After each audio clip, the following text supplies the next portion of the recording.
Is it me, or are the bags under your eyes even darker than during the last round? Are you alright? Thanks for the concern, Kaveh. I just haven't been sleeping well lately. Even though I try to fall asleep, I can't get the championship out of my head. And before I know it, it's morning again. I know the feeling. That happens to me too when I'm agonizing over my blueprints. Do you have any tips for dealing with that? To be honest with you, no. You could say there are many things that don't have a quick fix and can only be endured.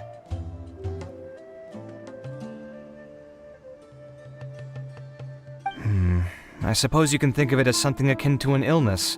Sometimes there's no effective cure, so you just have to let things run their course. I don't know what's stressing you out, but I can feel all the anxiety and pressure coming from you. The next round's about to start, so chin up and do your best. Oh, okay. You do your best too. Looks like everyone's here. I will now explain the second round to you all.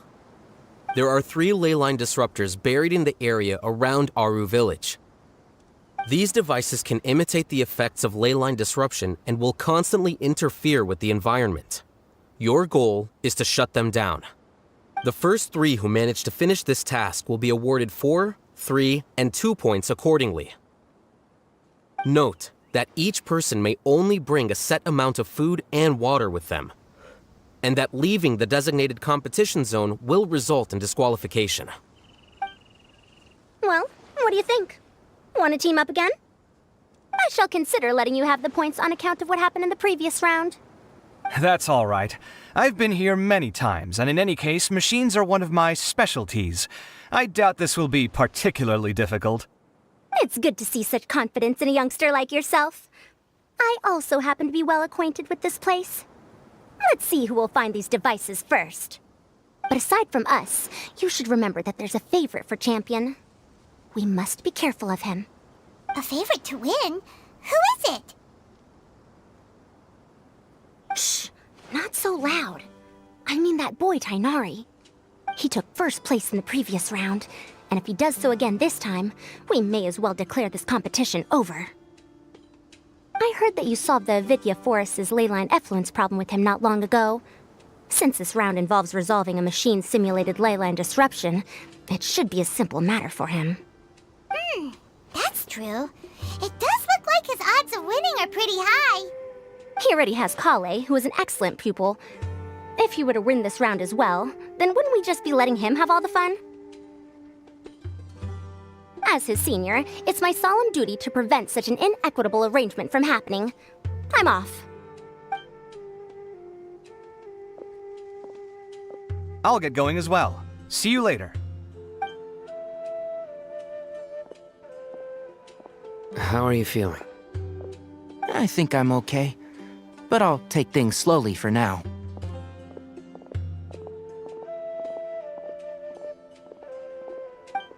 Is this all the water we're getting? Sorry, that's what the rules say. While this round seems to be about how quickly you can shut down the devices, it's also testing your ability to survive in tough conditions. I knew it'd be harder than I had expected. So we'll either need to find the devices as quickly as possible, or we'll have to save our energy and wait for an opportunity. Okay, I'll head out shortly. Thanks a lot, Nilu. You're welcome. Please take care of yourself. Well, there goes everybody. So, who should we visit this time? Let Paimon think. Oh, right! Didn't Faruzan say that Tainari's the favorite to win? Let's go look for him first.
The sun is especially intense today. I hope Tainari will be alright. Probably not. I should go check on him.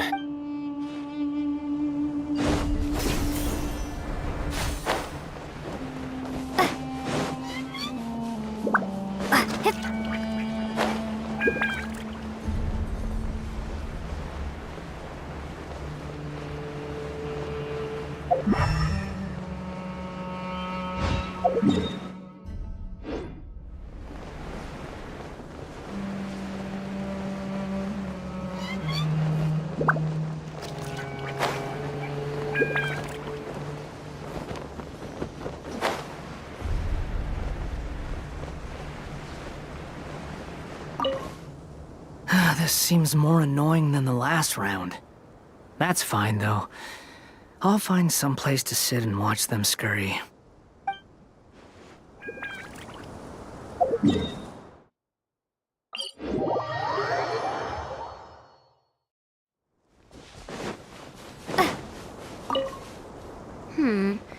Let me see. Where would they put one of these disruptors?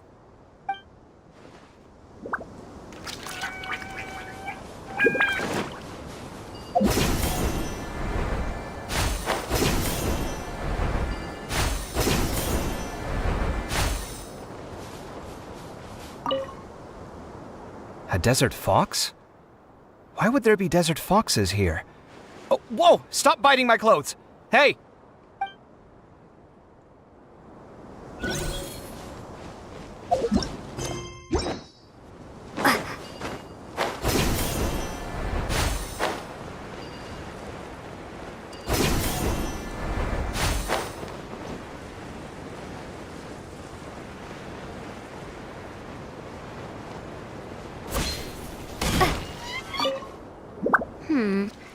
Let me see. Where would they put one of these disruptors?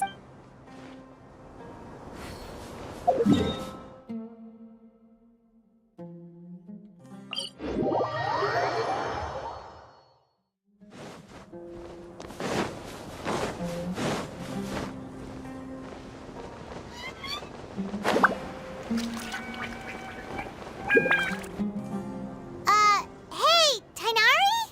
Tainari! Huh? Weird. The locator says that he should be around here somewhere. Tainari! Can you hear us?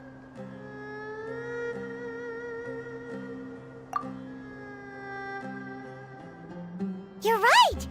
Huh? Oh no, it looks like he's fainted! We have to help him! Tainari, are you okay? It's so hot. Oh, so you passed out because of the heat. Are you not used to getting around in the desert? That's right. I usually bring lots of water when I go to the desert, precisely to avoid this situation. I went through all my water very quickly, and with the effects of the disturbed ley lines, I started feeling dizzy. My ancestors, the Veluca Shuna, were originally from the desert. But I guess this is what happens when a species migrates. They become intolerant of their original environment. This isn't the time for a history lesson. Let's get you some water. Humans. Such fragile beings. Your bodies can't even survive extreme changes in the environment. Here, take this. Let him drink it.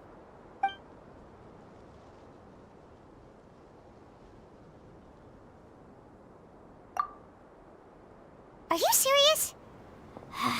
This had better be just normal water. Hey! You're leaving already? Paimon really doesn't get that guy. What's he up to? Anyway, let's focus on helping Tainari drink some water first. I'm feeling a little better now. Thanks, you two. Oh, it wasn't just the two of us. Just now. Found you at last. Sino, you're here too!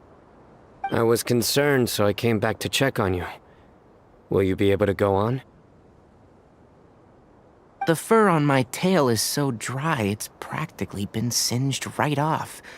I don't see any purpose in pushing myself beyond what is reasonable. It appears I'm not suited to this particular round. I should probably just return to Aru Village and rest. Really? So you're backing out? Yes. I do have my results in the first round to serve as a buffer, so even if I forfeit this round, I still have a chance to turn things around later. Withdrawing now will allow me to conserve my energy. Continuing to push onward would be counterproductive. A wise decision. Let's get you back to Aru Village. It's fine. I can make it back on my own. Oh, stop trying to be so polite. Come on, we'll help you back to Aru Village.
Now, Tainari, do you want to rest some more?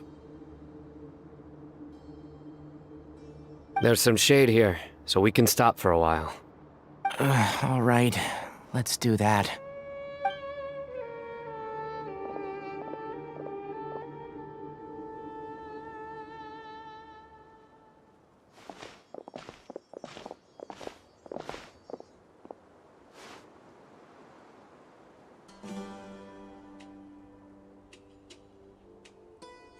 Oh, Sino and Tainari.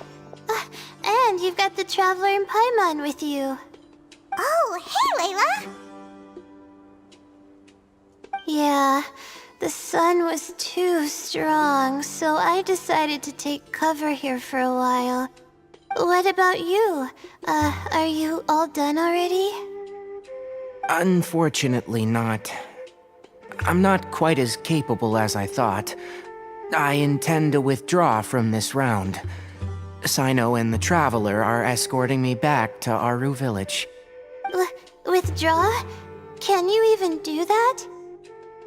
I believe the rules do provide for such a situation. Alhaitham did say that the act of leaving the competition grounds would result in disqualification from the round. Didn't I ask you if you were alright before this? If you had just decided to withdraw then, you wouldn't have had to suffer. Well, I had to try, didn't I? So I tried, and it didn't work out, and now I'm backing out while I can. When I get back, I'm definitely going to make a batch of sun-resistant oil. Next time I venture into the desert, I'll be prepared. By the way, you're Layla, aren't you? You don't look very well yourself. Will you be alright? I did feel a little faint when I first entered the desert, but I feel a lot better after resting here for a while. Be careful not to push yourself too hard. Don't worry. I'm just... Feeling the pressure? You can tell? Your expression is similar to the ones I see on criminals' faces when I interrogate them. To tell you the truth, I'm still not sure whether I have what it takes to represent the Ratawa Darshan in the championship. Most people voted for me because of all the rumors surrounding me, and to be honest, those rumors don't really mean anything. Now I don't know how to deal with all the expectations they've put on me. Even the people who usually criticize me voted for me this time. So I feel like I have to live up to their expectations somehow. So their expectations are putting pressure on you. Yes. Actually, I heard that you were voted in as well, Tainari. How do you deal with it? To be completely honest, I don't really feel any pressure. Firstly, those who expect things from you do not necessarily do so for benign reasons. On the other hand, those who do consider your feelings certainly wouldn't want you to push yourself. Next, we are researchers. Our primary duty is to interact with knowledge, not to meet others' expectations. As for me, I took part in this competition to advertise for an academic lecture at Gandharvaville next month. I'll obviously try my best during the competition, but I won't let any additional pressure get to me. I think you can also try to find a clearly defined goal. That may help you. I understand. Thanks for your advice. I'm absolutely parched after talking so much. I've still got some water with me. No, I'll be alright. We aren't far from Aru Village, so I can go the rest of the way myself. You should get back to the competition. Don't you want to win that limited edition card? Yes. Alright then. Your spirit will live on through me. Hey, don't talk like that. I'm not dead, Sino. Everyone, I'll be heading back now. See you after the round ends. I'll continue searching for the ley line disruptors. Are you feeling better now, Layla? Yeah, I feel like some of the weight has been taken off my shoulders after chatting with Tainari. It's been a long time since I first left my hometown to come to the academia, and every day here has been so precious. But of course, there have been some rough times. All sorts of complex astrological models, countless quizzes, and essays that took all my brain power to barely finish. Each of those things are like huge boulders barreling at me, forcing me to continue running forward. When I was chosen as my Darshan's representative, it felt like another boulder was added to the ones already rolling behind me. Every time I close my eyes, I think of all the people I'd disappoint if I mess up.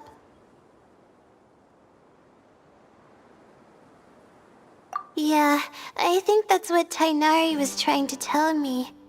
You're our good friends, which is why you didn't stop him from dropping out of this round, and why you don't feel disappointed in me. That's right! No need to feel so down! That said, he did also say that he hopes I could have more concrete goals for taking part in this competition. I don't have any now, but I'll give that some thought. Anyway, I won't take up any more of your time. You still have to record the other contestants' progress, don't you?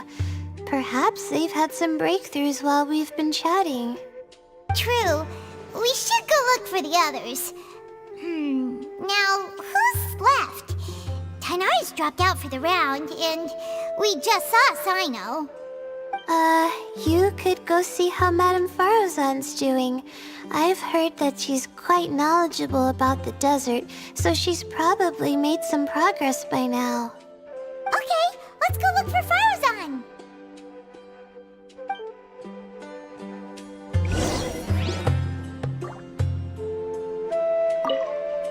Don't worry, I'll be fine.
Looks like someone's taking it easy. You should be thrilled that I have nothing to do. Otherwise, that means someone's in for a very, very bad day. But if you don't get any points this round, you won't have a shot at winning. It's not like I care about winning or clout. Really, the real prize for me is watching all these people fight over something so useless. Oh, you reminded me of something. There shouldn't be any more incidents after this round. If you'll excuse me, I have somewhere to be.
I will never give up. How did the rest go? Oh, right. I will never give up.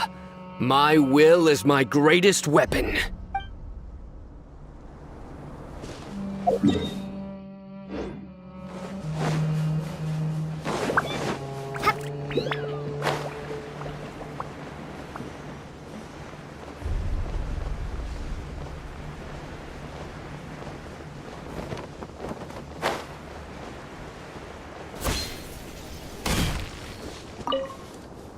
there's another one. There's another one.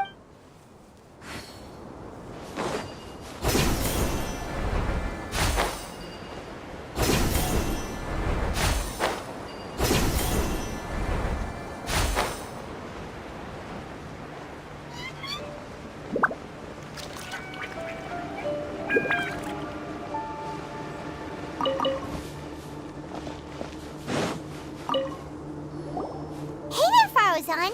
Have you made any progress? You're just in time. I'm about to start digging right here. Oh, you found the leyline disruptor already?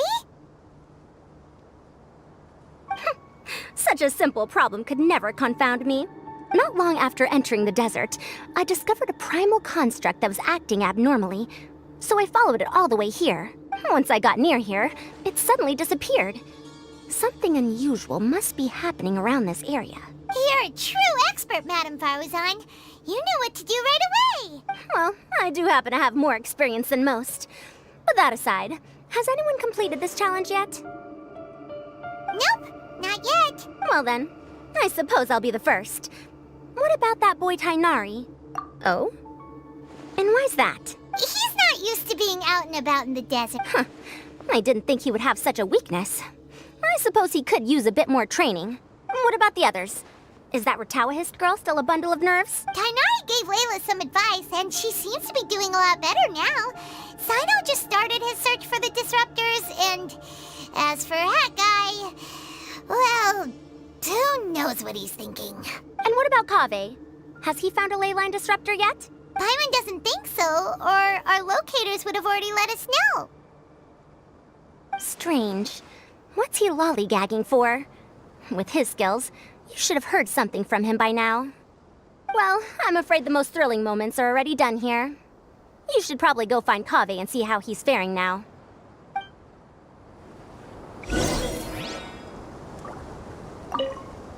Here it comes. I think I'm about to strike gold.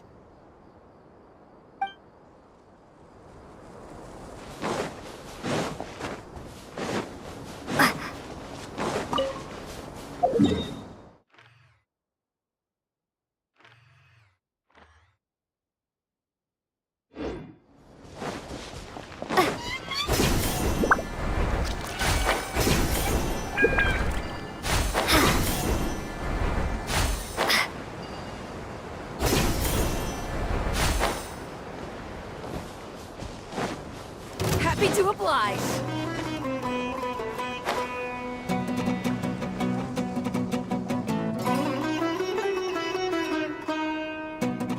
Come on, stop following me! I already gave you all the food I had on me.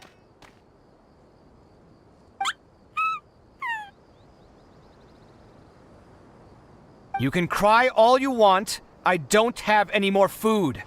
All I have left is a half bottle of water, and I can't possibly give you that. Without water, traveling in the desert will be incredibly difficult, and I still need to find what I'm looking for.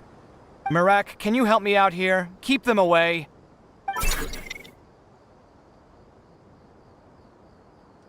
Kaveh, there you are! Farozan told us to come see how you're doing. What are you up to? Just thinking about it makes me upset. Not long after I entered the desert, I was accosted by these fellows. I don't know why, but they didn't leave the competition grounds, and now the leyline disruptions have left them confused and circling around the area. The moment they saw me, they wouldn't leave me alone. They even cheated me out of my limited food supply.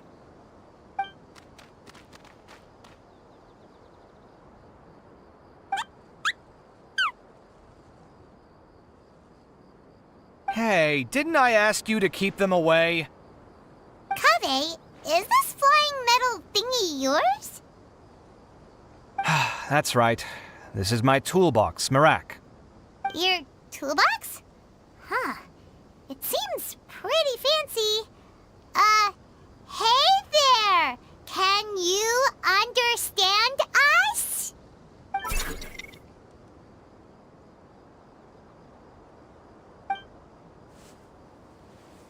Sometimes I need to carry things when I go out, so it's handy to have a portable toolbox. Well, this definitely definitely doesn't look like an ordinary toolbox, that's for sure. It's a long story. When I was working in the desert, I ran into a merchant group who had a machine core they excavated from some tomb. It was clearly from King Deshret's civilization. His technology still isn't fully understood, and Kasharawar has many different opinions on this topic. Our current theories cannot explain such mysteries. Upon seeing such a rare, complete specimen before me, I forked over all the mora on my person to purchase it. Some time back, I wanted to make an automated case that could store my offloaded items. With that core, I created Mirak. It can't understand commands that are too complex, but it can serve as my assistant and help me with things like mapping and surveying. Most importantly, it can't talk, so it can't give me any attitude.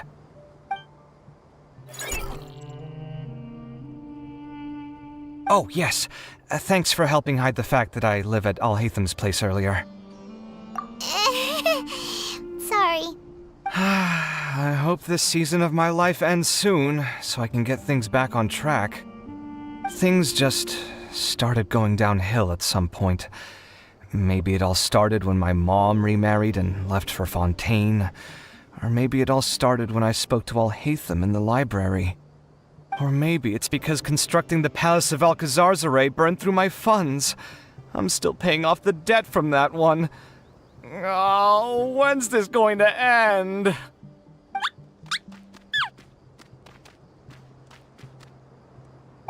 Now that I think about it, I guess we're all unlucky here. It's not like any of you asked to be trapped in a ley line disruption. Okay, let me get you all out. Kaveh, aren't you going to look for the ley line disruptors? Yes, but I can't just leave them here, can I? Oh, forget it. The more I think about this, the more I feel a headache coming on. I'll get back to searching once I get them out of here. Time's a-wasting. I'm off.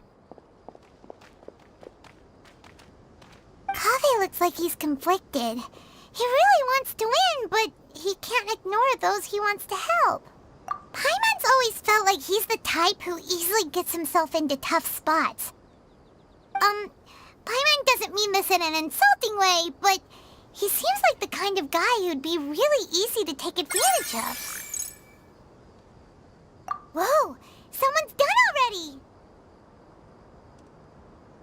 Right? Wonder who it is. Let's go back and ask Alhatham.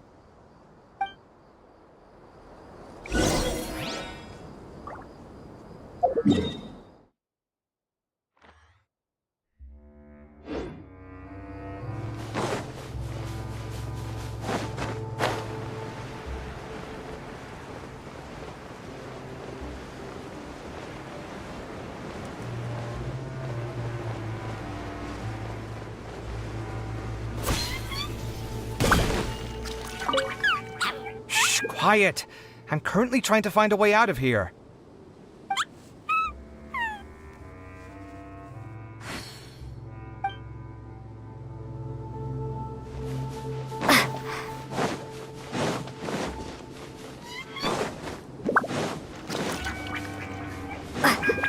Your journey ends here.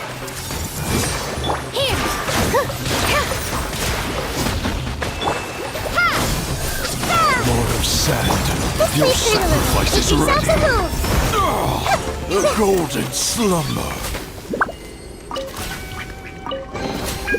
Curiosity deserves.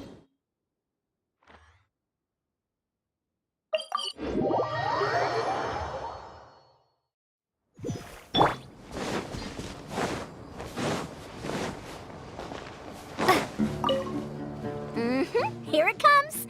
I think I'm about to strike gold.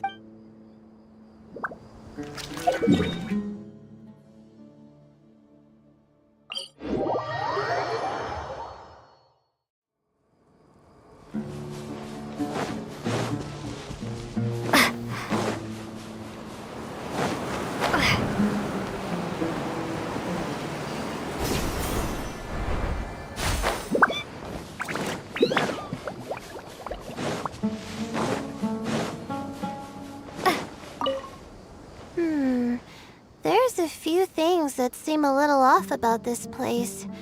Let me collect my thoughts for a second.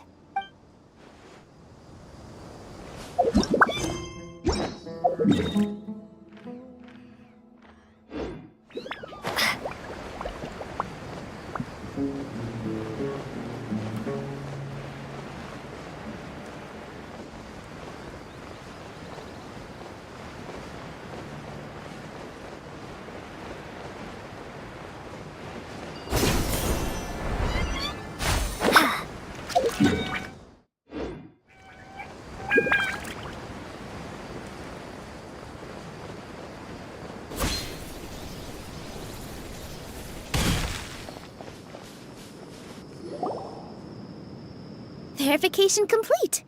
Congratulations on being this round's first winner, Sino. Ooh, so Sino was the quickest. I am from Spontamod, after all. We know a lot about ley lines, so finding a disruptor was never going to be particularly difficult for me. Since the Traveler and Paimon also happen to be here, do you have anything you want to say? Anything I want to say? My friend couldn't continue on, so failure was never an option. The bonds of yesterday will forge the road to tomorrow. With the ties of friendship that bind us, I won't lose to anyone. That's a line from King of Invocations, one of my favorite works, and it sums up my thoughts right now. It might be a good thing that Tainari isn't here, or else he'd give Sino a good smack right about now. Oh wow, it's already so late. Everyone's probably running low on food and water. It'll only get harder from here on out. Something similar happened in King of Invocations. What a classic. Any thoughts on that, Alhaitham? I have no thoughts regarding King of Invocations. Milu obviously wasn't asking about that. Deserts are much more dangerous at night, so this competition should be nearing its end. At the moment, only Farazan, Layla, and Kaveh remain. I wonder who the next person to find a disruptor will be. Wait, only 3 people are left? Tainari forfeited, and Sino's already done. What about Hat Guy? He also forfeited not long ago. Ugh, Paimon can't understand what he's thinking at all. But, like Alhaitham said, this round's almost over. Let's go see what the other contestants are doing.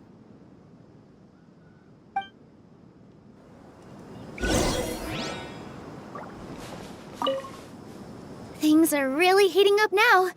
You can feel the contestants' passion too, can't you, Alhaitham? Compared to the abstraction of human emotions, the desert heat is easier to intuit. Tainari made the right decision to forfeit.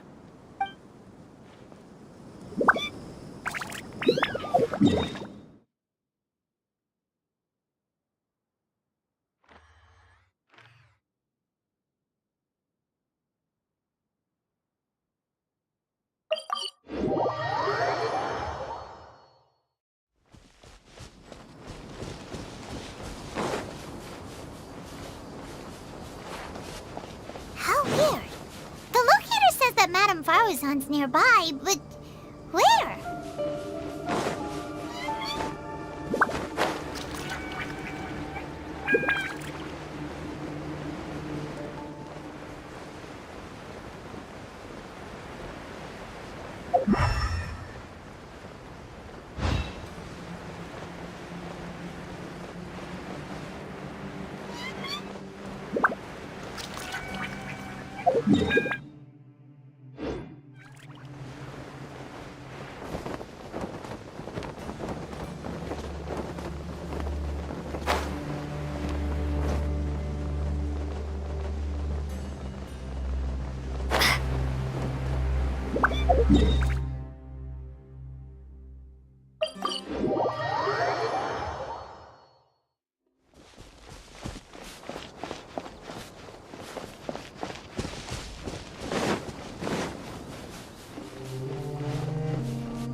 Feeling lucky today? Everyone hold hands.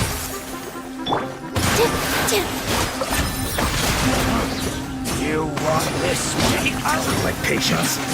It will meet again.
Hello again. You know, it suddenly occurred to me that you guys have had to do a lot of running around this time. Don't you find it tiring? Really? Wow.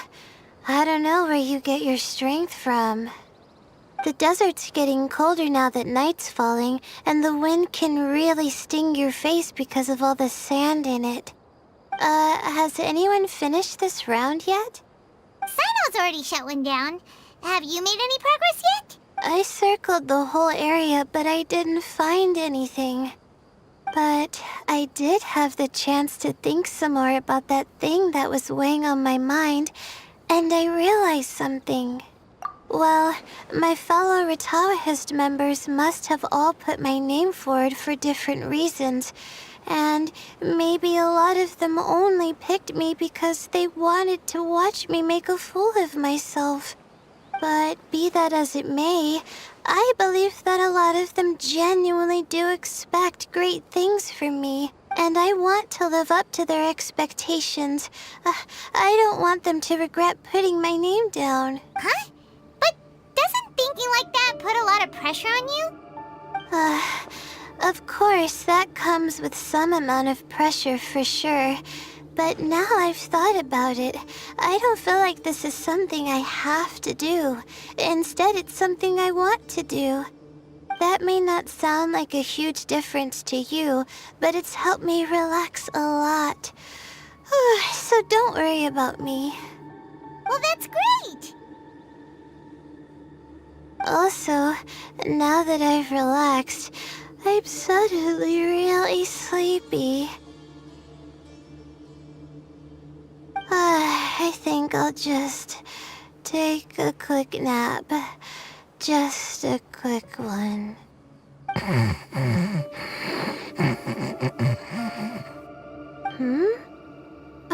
But the competition isn't over yet. Oh, Layla. She's really a bundle of nerves, isn't she?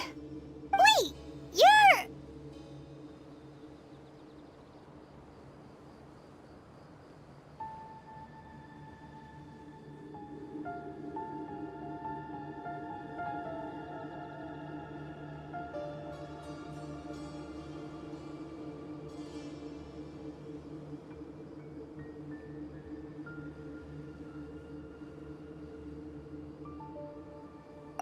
Good to see you too. Ooh, it's nice to be out. Feels like I've been cooped up inside for quite a while. Well, since I'm here, I guess I should help her finish this. What are we supposed to be doing here again? Finding a ley line disruptor, was it? Let me see. Looks like she's basically gathered all the information she needs. It won't take long to wrap this up. Come with me, you two.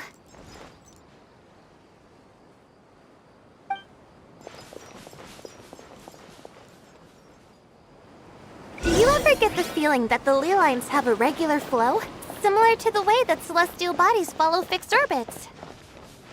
If we were looking down from on high, I wonder whether we'd find that the ley lines are just the reflections of the stars upon the Earth. Not all astrological phenomena can be directly observed. Some are deductions based on other details that we know. It's the same situation with the ley lines. The parts of them that are hidden underground can be identified via elemental energy, sound, and other phenomena.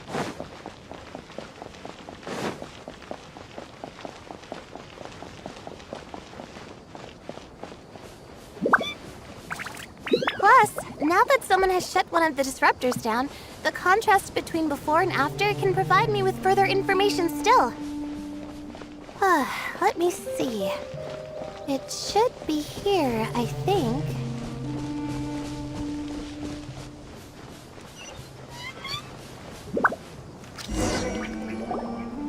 This should be it, right? I'll turn it off. That should restore the ley lines in the area to normal. Nice work! Again, I didn't do any of the real work. I'm just wrapping up. She'll probably wake up soon. No doubt she'll be a little disoriented at first, but once she's got her bearings, she'll go and report that she shut down this disruptor. Will you be staying here for a while? Or are you going to check on the other contestants? Oh, time to check our locator. Whoa, it looks like Kaveh and Faruzan are headed towards the same place.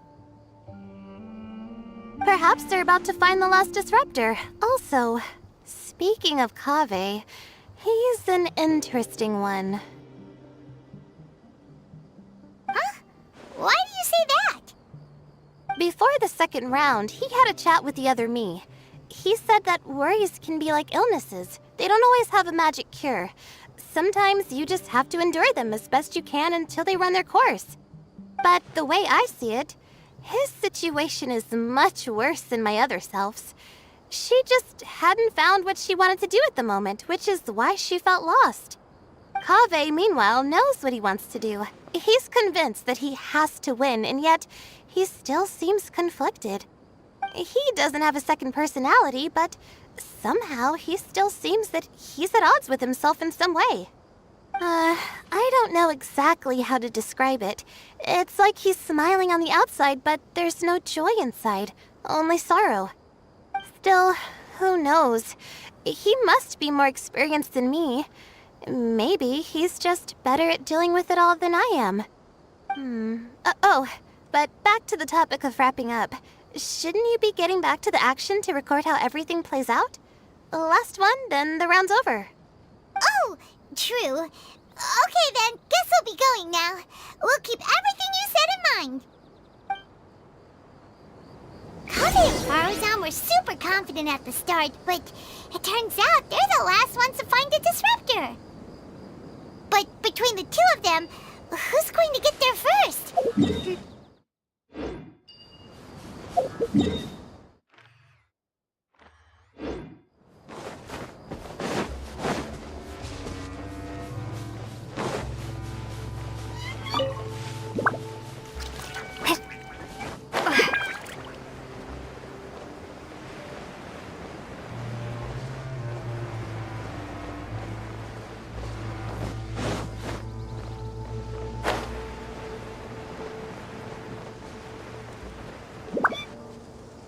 It should be around here.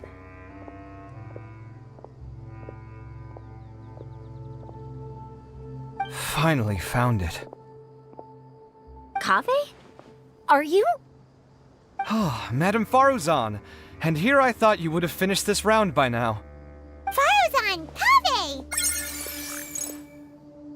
Oh, looks like Layla's already done. I didn't expect that you and I would find a disruptor at the same time. How are the other contestants doing? Tainari and Hat Guy forfeited, while Sino and Layla are already done. You two are the only ones left. Huh? That's weird. Didn't you start digging really early on? Yes, I kept digging, but instead of finding a disruptor, I found a ruin. I fell down pretty deep, and it was completely dark in there. It took me quite some time to unlock the various mechanisms and return to the surface. That's actually really impressive. Finishing a week's worth of trials in such a short time. Huh. That's pretty amazing, Madame Faruzan. What about you? Why are you so late? I encountered a lot of lost desert foxes along the way, and I brought them to the outskirts of the competition zone. When I came back, I was absolutely parched. And then I blacked out. Probably from the heat, you know? When I woke up, it was already night. I used the last of my strength to come here. A most curious reason indeed. But are you sure you're all right? It sounds like you were in an incredibly dangerous situation. You said you were familiar with the desert, but the way you handle problems... It does feel rather at odds with your title as a genius. It was problematic, but that had nothing to do with me being a genius. It was my decision. The way I did things wasn't optimal, but I wouldn't have been comfortable not doing it either. My conscience would have weighed on me. Youths these days, each stranger than the next. But back to the main issue at hand. Since we are both very certain that this is where the final leyline disruptor is, let's dig it up then.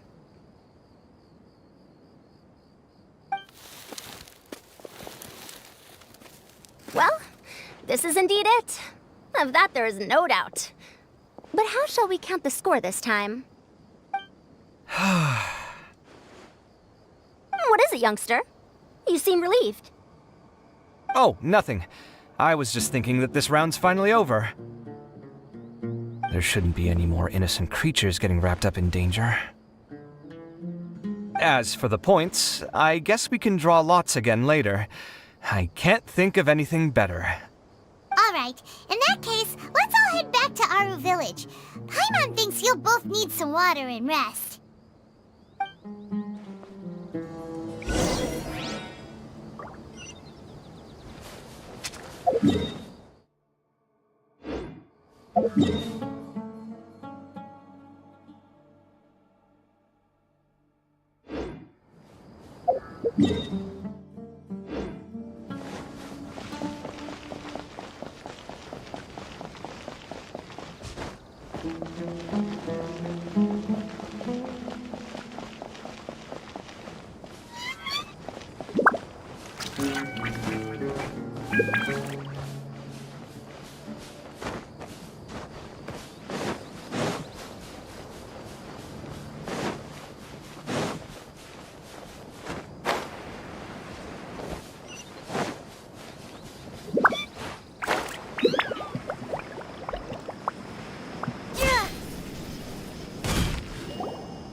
Looks like the second round is over. I wonder who is faster, Kaveh or Madame Farazan? Huh? Where's Madame Farazan?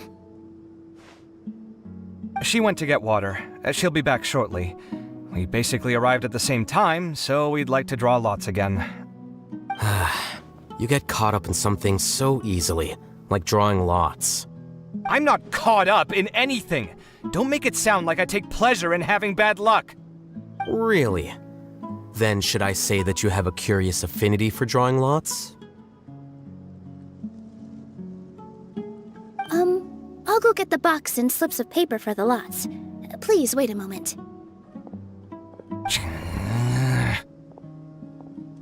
Oh, here we go again. Let's see how I fare.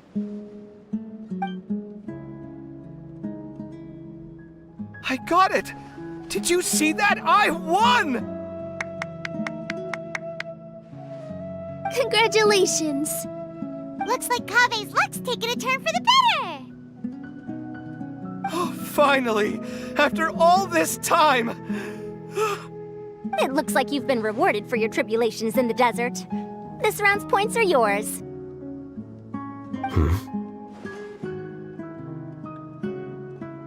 And with that, our second round is done.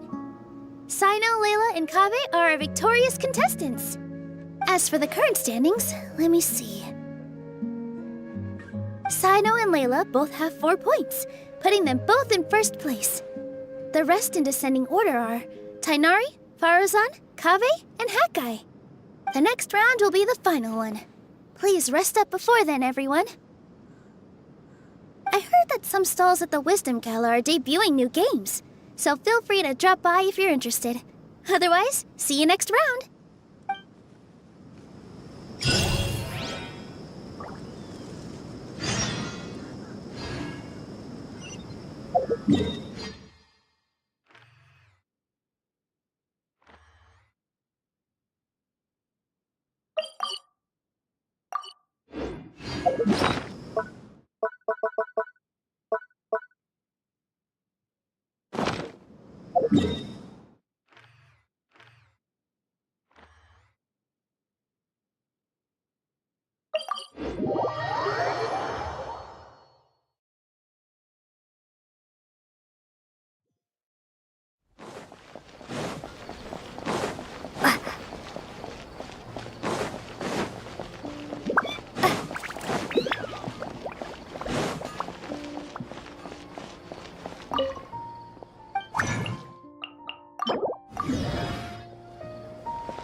on your mind this entire time?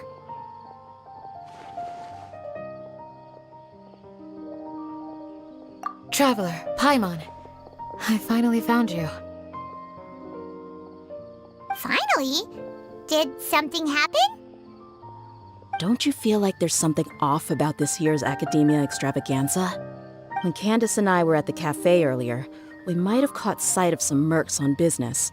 Thing is, they were disguised as tourists here to shop. But no disguise can mask the stench of blood. Just from their suspicious looks, I bet they do dirty work like kidnapping or assassinations. We eavesdropped on them for a while. Their target seems to be someone called Sachin. Sachin? Isn't that the person who Karina mentioned during the opening ceremony? He's apparently the sponsor behind the competition prizes and the Diadem of Knowledge, but he hasn't shown himself at all. Sounds like a rich person, all right. It makes sense now. The Eremites have been struggling to make ends meet recently, so a lot of groups have been doing private work that involves the rich. In their words, one gig sets you up for half a year. Just one job like this nets them enough mora to take it easy for a while. The extravaganza has brought many tourists to Sumeru City all at once, so it's likely that they took advantage of the bustle to sneak in. Dia and I wanted to directly capture them, but they were on guard and made some excuse to slip away. I would have tied him up if it wouldn't have caused a scene. Who's legally supposed to take care of this kind of thing? The Matra or the Core of 30? If Sino were here, he'd definitely get involved. Why don't we head over to the Academia and tell Matra? Thanks a million, you two. Not at all. It was coincidence on our part as well. Yeah, don't sweat it. The Eremites' reputation is gonna get even worse if these scumbags succeed. But this is Sumeru City. Candace and I don't have as much freedom to act here, so we're leaving this in your hands. Should you require our aid, come find us at the cafe.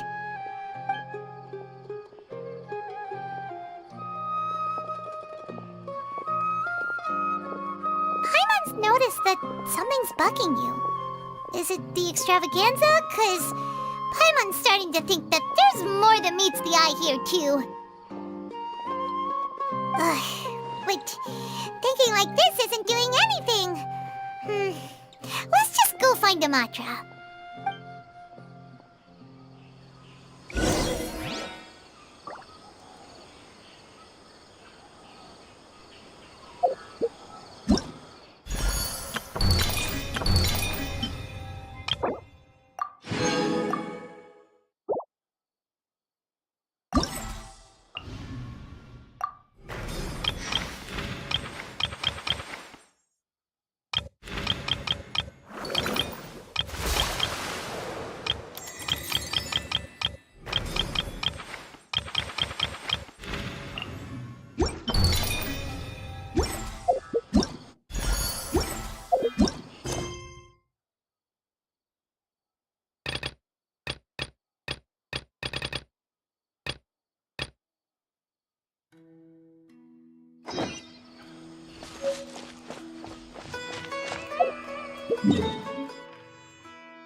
Hey,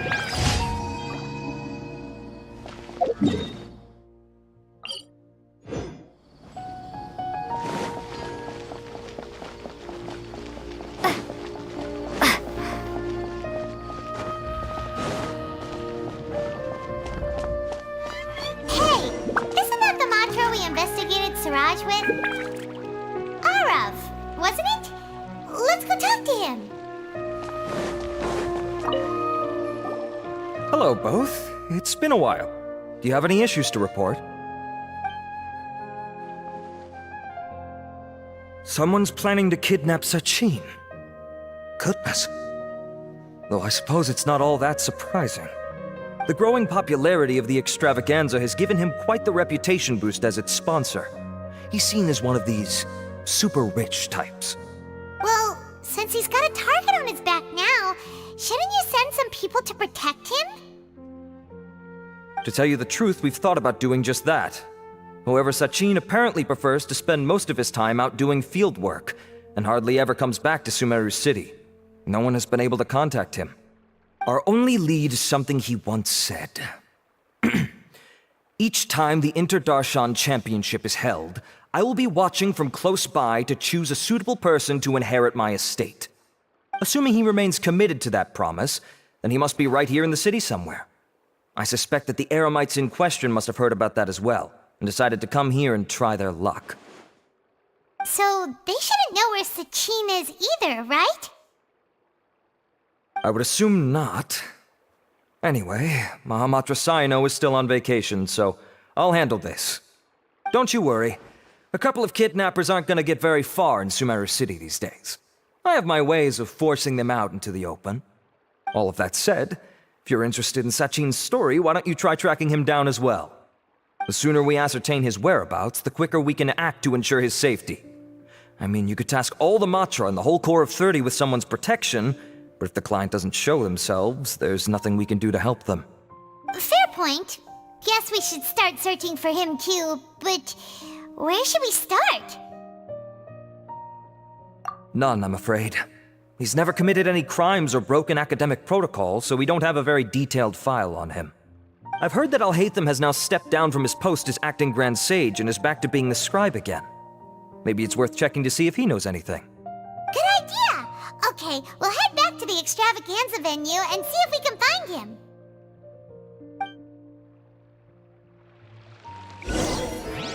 Rest assured that I will bring these criminals to justice.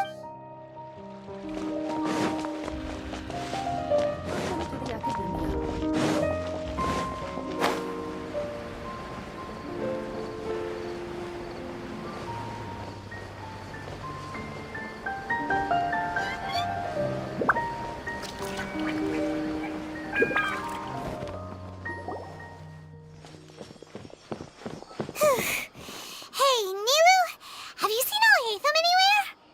Alhaitham? Why, what is it? We're trying to track down someone and we need him to pull up some records for us. Oh, I see. Sorry, I don't know where he went. He's always the first to leave after the competition ends, and he never tells anyone where he'll be going. Huh. Yeah, actually, that sounds about right for him. Let me think. To be honest, he doesn't seem very interested in the extravaganza, so he probably doesn't stick around longer than he has to. To him, being a commentator is just extra work he was roped into. Do you guys know of any places he'd go after work? Ooh, maybe. Paimon remembers that his house isn't that far from here, so we might as well check it out.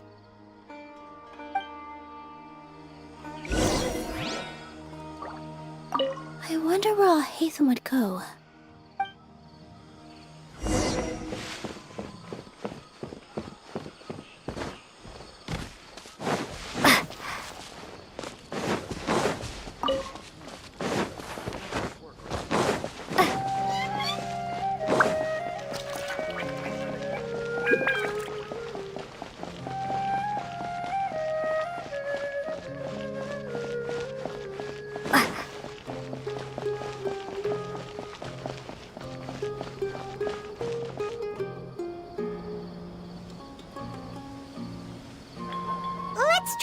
thinking?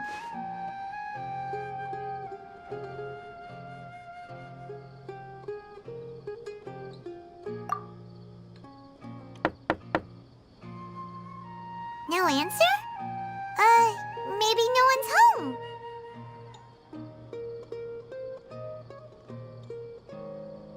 Hello?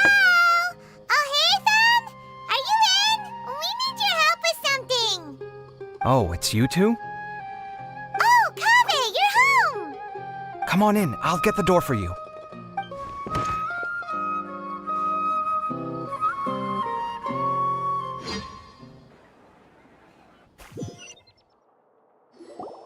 We didn't hear a peep when we first knocked. We thought no one was home. Well, I can't be too careful. If someone from the academia came here looking for Alhaitham, and I opened the door for them without thinking, before long the whole city would know that I'm living here. You're pretty conscientious about this, huh? So, what happens if someone comes inside looking for him while you're at home? It's fine, as long as I stay in my own room. Anyway, why would someone just barge in here looking for him? Most people have better things to do. Fair enough. So do you know where he is at the moment? What do you think? Who knows what he does in his free time? All that matters to me is that he's out of the house. I wouldn't call it that. He's just incapable of saying anything pleasant at all. I told him how the second round went. I won the lot draw, remember? Because of good karma, of course. My luck's on the rise. But him, being him... you wouldn't believe what he said after I was done talking! You're always quick to remind me that you're my upperclassman, and yet you do not problem solve in the manner becoming of an upperclassman. This begs the question of why we attach prestige to seniority at all. What does he mean, manner becoming of an upperclassman? What, am I supposed to earn the title of upperclassman now? And he didn't stop there. He said, I'd encourage you to reflect on why you've ended up having to rely on luck every round. Frankly, it's incomprehensible to me how you've managed to make it to this age without acknowledging the proverbial elephant in the room of your life. Yeah, that does sound like something Alhaitham would say. I've had it with him. Every time I talk to him, it's the same way. He finds a way to infuriate me every single time. Anyway, the disdain is very much mutual between us, so I'll be moving out as soon as possible. I'm actually packing my things right now. You'll see those perfectly hung paintings on the walls? They're coming with me too. If his life wasn't utterly devoid of artistic sensibility already, it certainly will be after today. Wait, you're moving out already? But the competition isn't even over yet. How can you afford it? Well, obviously I can't just yet. I'm just packing early to get ahead of the game. I've got my new place picked out already. The moment I have my hands on the prize money, I'm going to buy it and move my things right in. It'll take me 3 days tops to move out of here for good. I now know what I have to do to achieve this goal. No matter what happens in the third round, I will win. I will emerge triumphant. You'll see. Well, we'll be rooting for you. But are you sure you'll be all right? In what way? Layla said that she thinks you'll get caught up in internal conflict. Meaning what exactly? Oh, don't tell me you think I have serious personality flaws too. Oh, we didn't say that. But think about it. You say you want to win, but you also turned Faruzan down when she offered to give you her points. Plus, you took it upon yourself to help those desert foxes. Wait, what's so unusual about all that? I gave you my reasons. I would have felt guilty otherwise. Where's the conflict in that?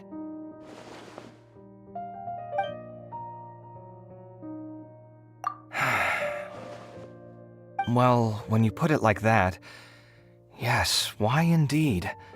It's a good question. I guess it's just in my nature. Plus, if I just did nothing, then there'd be no escaping the blame if something bad came of it later down the line. But thinking like that all the time must make your life so exhausting. Not to mention that by helping out, you put yourself at risk. Fainting in the middle of the desert, for example. Was that really worth it? It's complicated. Look, let's maybe leave this conversation for another time. What was it you needed Alhaitham's help with, anyway?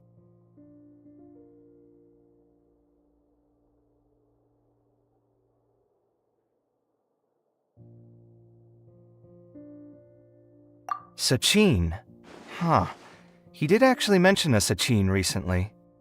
I remember he brought a few documents home that day. He was thinking out loud as he looked through them, making some notes and doodling as he went. He even suggested that I should take a look, but I didn't. Give me a moment. Let me go find them.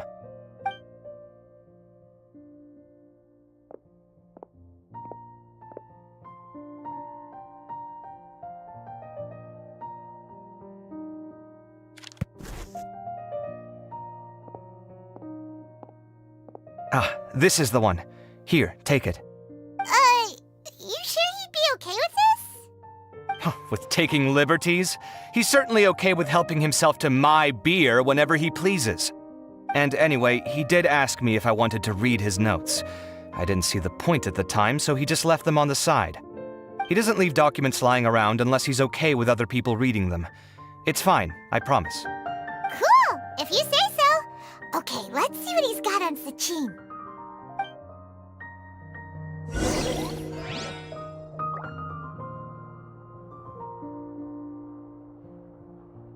I fetched the documents for you. Feel free to look through them at your leisure.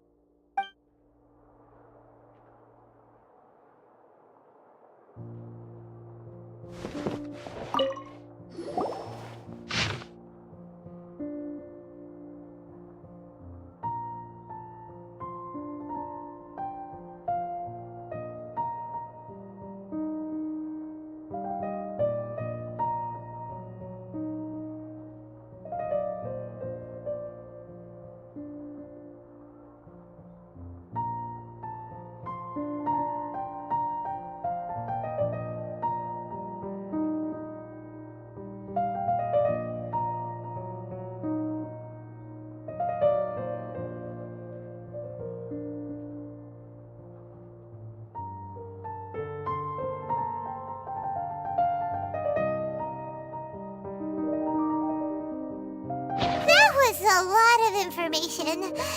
Paimon's getting a headache. So, to sum up, Sachin put the academia in charge of managing his estate and went off to do research, right?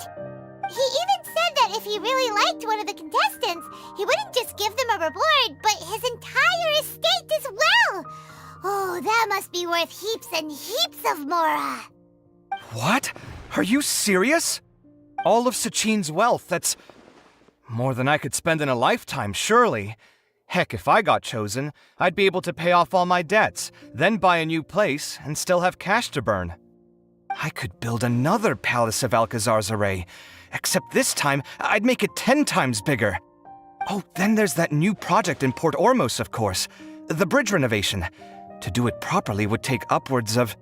Hey, snap out of it! You're getting way ahead of yourself there, mister! You're right. First, I need to focus on winning and moving out of this place. Huh? Wait a moment. There's a loose slip of paper tucked in between these pages. Did Alhaitham write this? It looks like he was jotting ideas down as he was thinking things over. Let's see. 2 phrases have been circled. Sachin, dead or alive, unknown, and diadem of knowledge. Some of this stuff is just plain incomprehensible. Is this written in some other language? Let me see. Huh. I recognize this script. Give me a second. Lofty ideals may provide no defense at all against nihilism, but perhaps little decisions can. That's a rough translation anyway. I can't guarantee it's 100% accurate. There's another smaller line of text underneath. Why would he bring that up? Wow, it's so cool that you can actually read this script! We worked together on a project once when we were students. The title was Decoding the Runes and Architectural Philosophy of the Ruins of King Deshret's Civilization. I had to familiarize myself a little with this script at the time. Oh, interesting. So, any idea what Alhaitham meant by all this? Who knows? The way his mind works is one of the great mysteries of the world. Fair enough. Well, guess we've learned all we can here. Yeah, he better catch those crooks. But Until then, let's just head out for a stroll.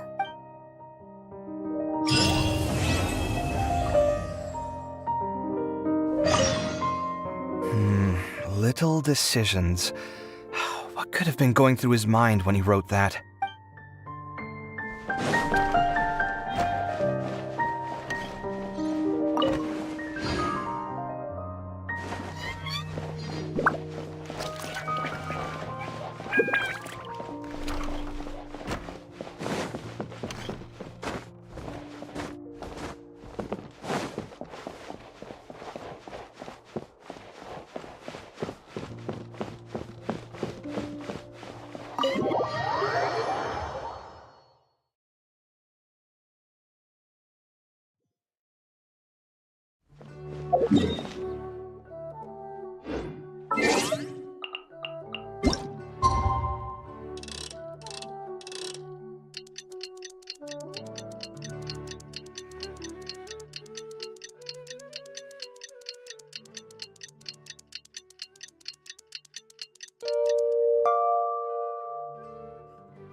Paimon just heard that the Matra have arrested some Eremites who snuck into the city.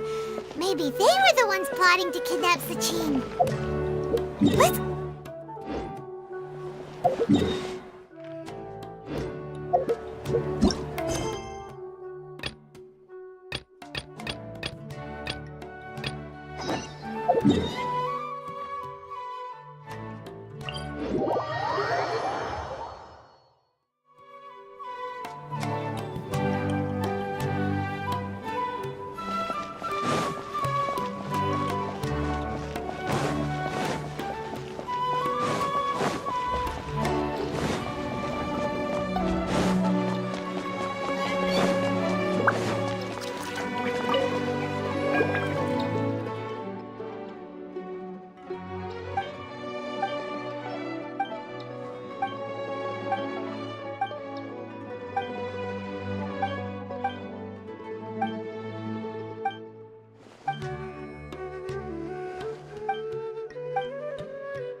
Committed to memory.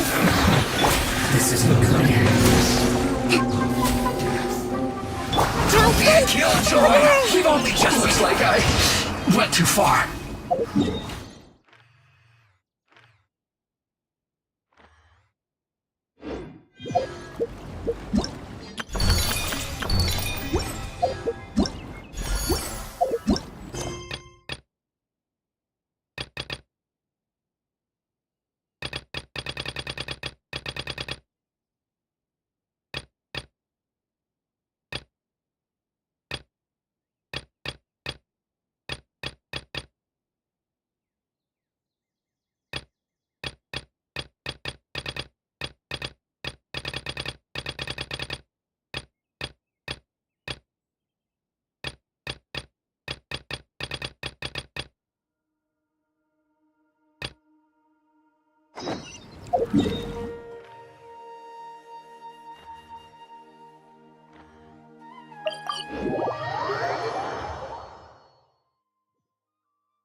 Ah, you're here. Sorry, I was just about to send someone to inform you. I only just finished interrogating the suspects. What did you find out? Well, lots of unexpected details, let's put it that way. The mercs themselves were surprisingly easy to catch. We just had someone dress up as Sachin and they took the bait. But then it starts to get messy. During the interrogation, we learned that they were hired by Sachin's own child. What?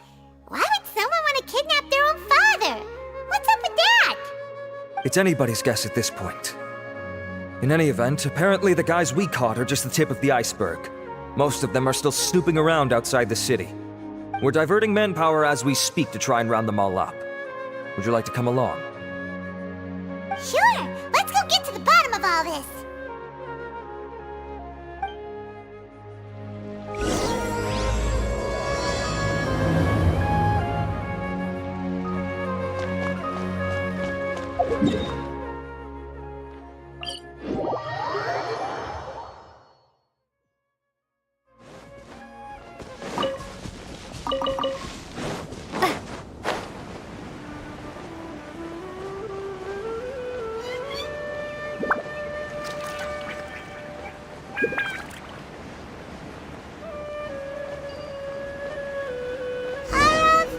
Are you sure this is the right place?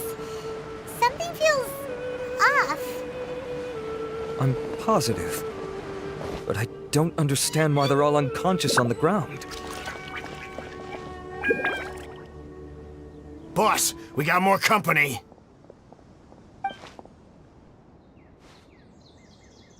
Look, we were just doing what we were paid to do. You're punishing the wrong people here. You want the real culprit? It's this guy. He hired us to kidnap Sachin. What happened? Who beat you all up? Wait, you mean you aren't with them? With who? Who did this? First there was this flying brat. Didn't bother asking any questions, just started throwing punches. After that, some guy wearing green came along and interrogated us for a bit. I've got the confirmation I needed. This is the one who masterminded this whole plot. Jawani, Sachin's son. If you have any questions for him, now's your chance to ask them. When you're done, I'm arresting them all and taking them back to the academia for further interrogation. So why did you hire people to kidnap Sachin? What do you think? 20 years ago, he upped and left to go and live a carefree life, not giving a second thought for my welfare. As if that's not bad enough already, he went and put his entire fortune in the care of the academia, along with a contract saying that one day he'd pass it all on to a genius he admired. That's my inheritance, by rights. You expect me to sit back and watch it go to someone else? If he won't give me what's mine, I'll just have to take it from him.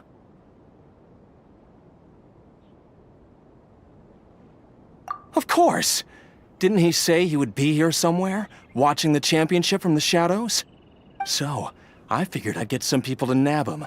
Then I make him change the contract. And if the academia doesn't agree to hand over the goods, I make him publicly announce that I'm his chosen genius. No, the old fart knows how to stay hidden. I'll give him that. He's probably cooped up somewhere watching all this go on and laughing to himself. I already thought he'd gone mad 20 years ago. And who knows what a madman's truly capable of? Diadem of knowledge. You mean that thing he donated to the academia? Well, I can tell you that it's very expensive. He sold a lot of assets to purchase it back in the day. Weird things started happening after he brought it home, too. For example, sometimes we'd hear a high-pitched voice coming from the storage room. Also, before donating it to the academia, he once shut himself in that same storeroom and researched it non-stop for days. Something was already seriously wrong with him by that point. Nothing he did shocked me. What do you mean, something wrong with him? I only have a vague memory of it, since I was very young at the time. But I have the impression that he went out into the desert for research and didn't return for many years. When he finally did return, he was a changed person. He would mumble incomprehensibly and write essays day and night. I asked if I could see what he'd written, but he chased me out of the room. Later, he went out somewhere and took his written essays with him. When he got back, he signed his contract with the academia. Part of me wonders whether he'd already stopped being my father by that point. Perhaps the man we called Sachin was a demon from the desert who was wearing his skin. Okay, you can stop now. You're creeping Paimon out. You can believe me or not. Doesn't matter to me. I told you all I know. But if you do see Sachin, tell him this for me. Whatever it is that he's researching out there, he'll always be garbage in my eyes. You finished? In that case, come with us. Well, we finally caught the guy behind all this. Thanks for providing us with the critical information. Do you still have any lingering concerns? Yeah! Al-Haytham's notes do mention that item. Scribe Al-Haytham looked into this matter. Understood. Well, if you believe there to be an issue with the diadem, I'd suggest contacting the organizers and getting them to pause the competitions while we investigate. That makes sense. Okay then, let's get back to the venue. We need to tell Karina what's going on.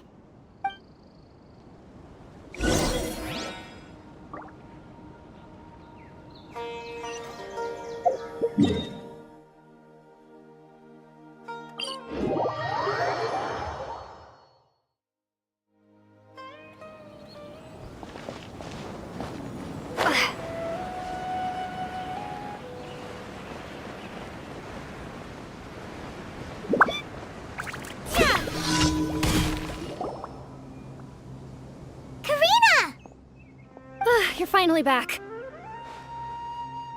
Where have you been? I looked everywhere for you.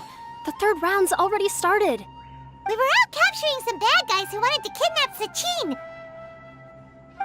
But that's not important right now. We think there might be something wrong with the Diadem of Knowledge, and we'd like to investigate it.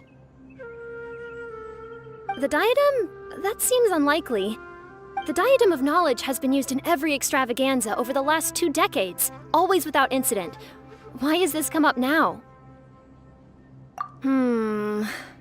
This is pretty serious. Let me think. Okay, here's the situation. The diadem is currently in Mount Ima Forest. We moved it there before the third round began. In the third round, contestants have to go into Mount Ima Forest, find the diadem, bring it back, and place it on the stand. The first person to do this gets 4 points.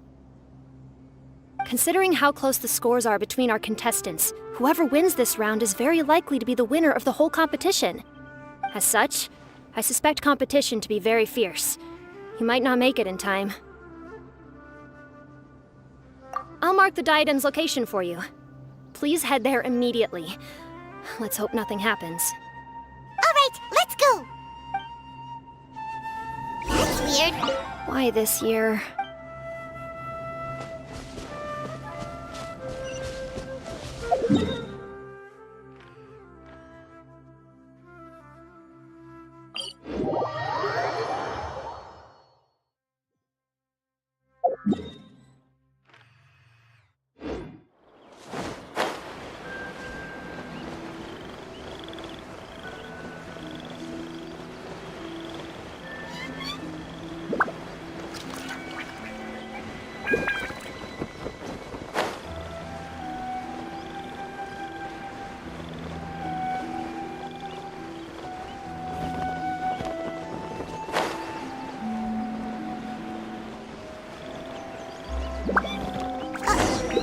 Uh-oh. This place looks empty. Did someone already take it? Well, we might as well head back and see if anyone's turned it in.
Oh, looks like Layla has seized the diadem. But getting to the goal won't be easy.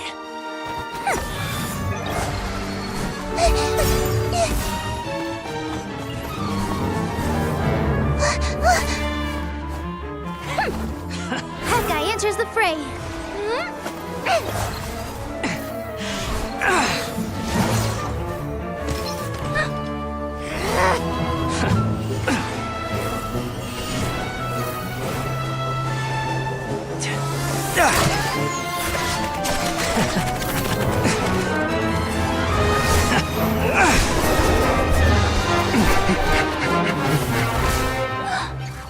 Arizon's device has gone haywire. The competition is heating up. Oh. And here's Kaveh bringing up the rear.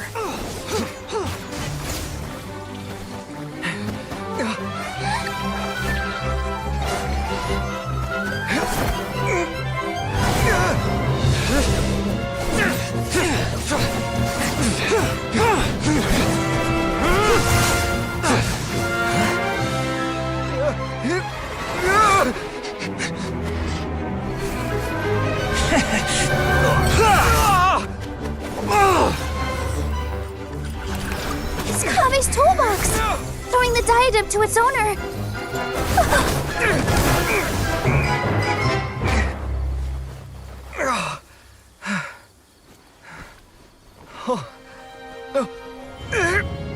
Yes, that's right. Put the diadem in place, and you shall gain all you desire. Who are you? I need you to get out of my head! I am confident that you will not disappoint me.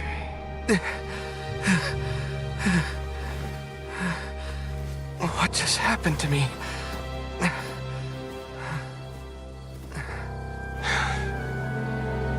Something's wrong.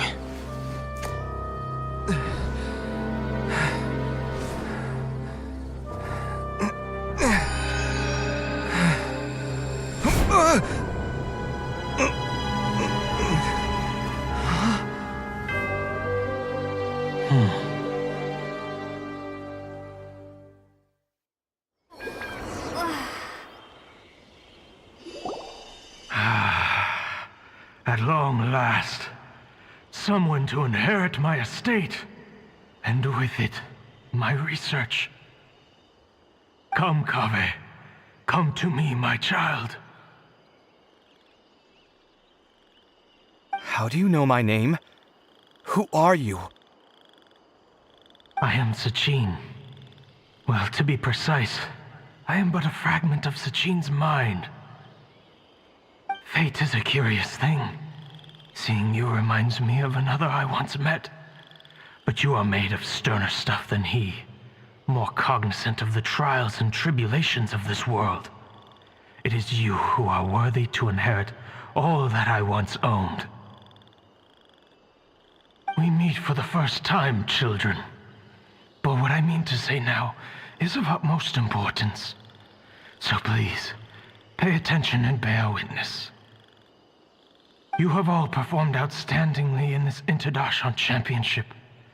The Academia has many rare talents among its ranks, and you are the creme of the creme. But if I were to choose a successor, I would choose you, Kaveh. Not only because you were victorious, but also due to our similarities in character.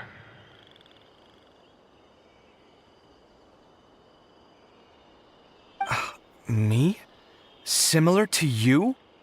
Why, yes. Both of us have the misfortune to be idealists, and that is the source of our misery. 28 years ago, I came to the desert and lived there for 8 full years. What do you think I saw there? Alas, endless strife and slaughter.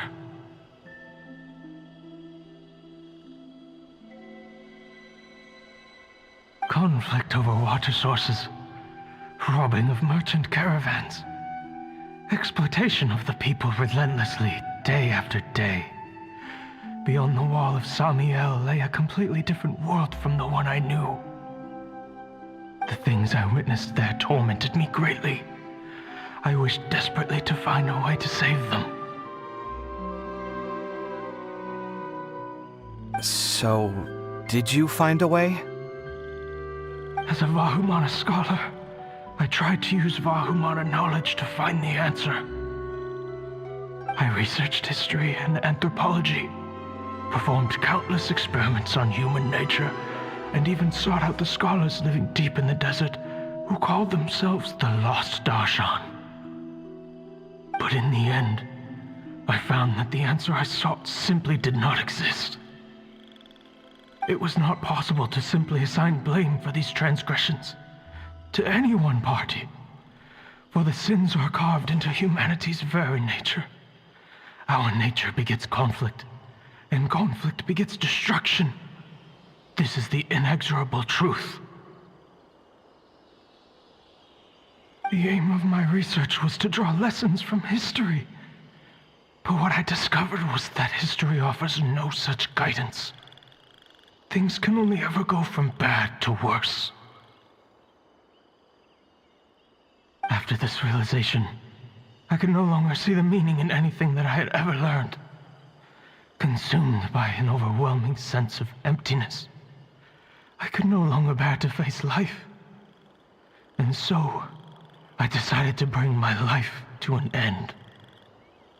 But before I went through with it, a strange twist of fate led me to come into the possession of this diadem, which has the ability to preserve part of one's consciousness.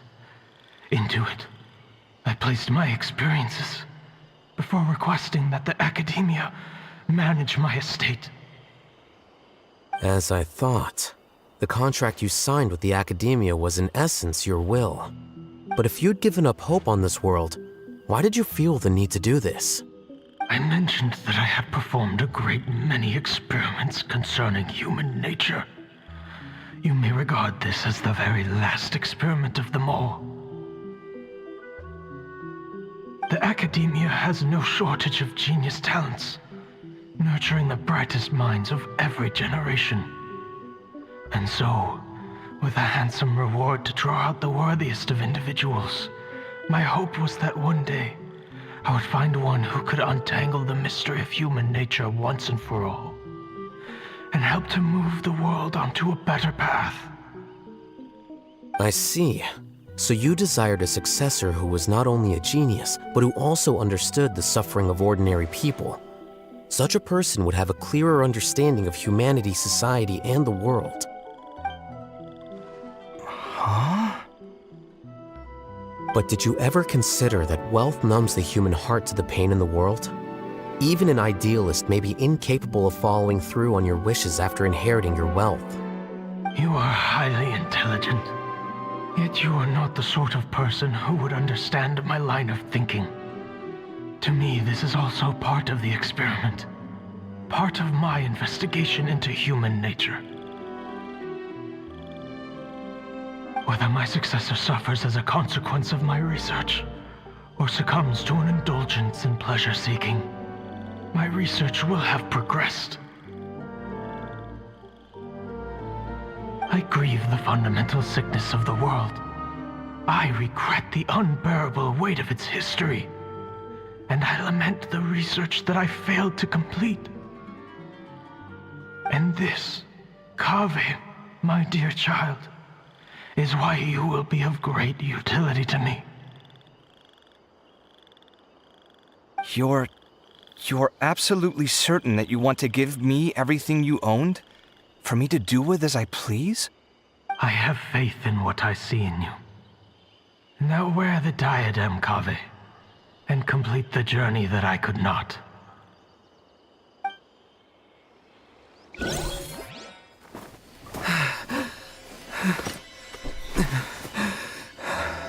the verdict I reached cause you suffering? Or will this newfound wealth numb your heart? I look forward to your answer. All of my research materials are being stored at I've heard enough! My life's enough of a mess already. The last thing I need is more suffering. Keep your Mora. I don't need it. Didn't you say that you saw a lot of people in pain? Well, if that's the case, then your wealth can go to them.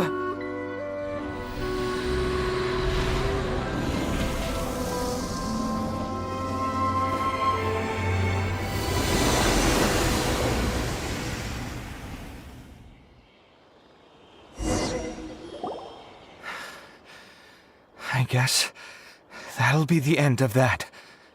Kaveh. Are you all right? Any physical discomfort? I'm fine. Thanks, Tainari. Don't worry about me. Don't push yourself too hard. Kaveh. Kaveh may have broken the diadem, but he successfully completed the task prior to that. According to the rules, this makes him the victor of round 3. Points-wise, this also makes him the winner of the Inter-Darshan Championship. As the champion and Sachin's personally designated successor, Kaveh has obtained the rights to inherit the entirety of his estate. For the avoidance of doubt, can you confirm that it is your intention to donate all of Sachin's wealth? Like I said, he thought that the world is a bad place. Well then, let's use what he left behind to change it for the better. Rejecting the world will achieve nothing. He and I, we're not the same. All right. As the scribe, I will make a record of this incident on file. The sages will contact you in person for details on how exactly Sachin's estate is to be used. That sounds fine. I don't know if his research findings were right, nor would I know how to finish his research for him. But what I do know is that by ending this here, no contestants will have to suffer. We won't be the last. There will be more championships to come, and countless future scholars will follow in our footsteps. Sachin's words can only cause pain, but not anymore. No one else has to hear them now. We're all scholars here. I know full well that shutting down his views like this is autocratic and arrogant. Fine by me. I'll bear that responsibility. It's the least I can do. And, well, it's the only thing I can do. Well said. What you've expressed is a sense of justice and idealism that many aspire to, but few dare follow through with. I say this despite the fact that, in my view, it's quite ridiculous. You have long been aware of what your flaws are, but your pride alone prevents you from admitting it. Nevertheless, your perspective is well suited to appearing in a victory speech. Contestant Kaveh, on behalf of the organizing committee, it is my honor to congratulate you on your victory. What? Please. I don't need your insincere praise. Anyway, this isn't the time or place for debates. Keep your commentary focused on the competition, not my views. Congratulations, Kaveh. Also, you'll need to prepare for the award ceremony. Looks like the ceremony will be held at the main venue. Let's head over and check it out.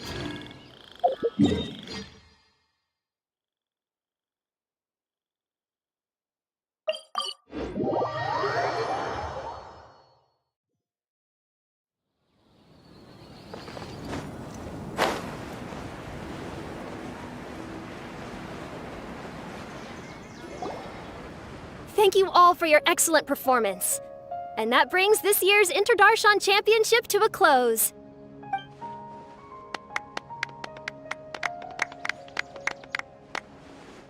Finally, it gives me great pleasure to invite our champion, Kaveh, to the stage to receive his award. Typically at this point, we would crown our champion with the diadem as well as presenting them with their award. However, we have just received word that Kaveh has inherited Sachin's estate and made the decision to donate it all to charitable causes. Sachin's estate is getting donated? So much Mora. And he gave it all up?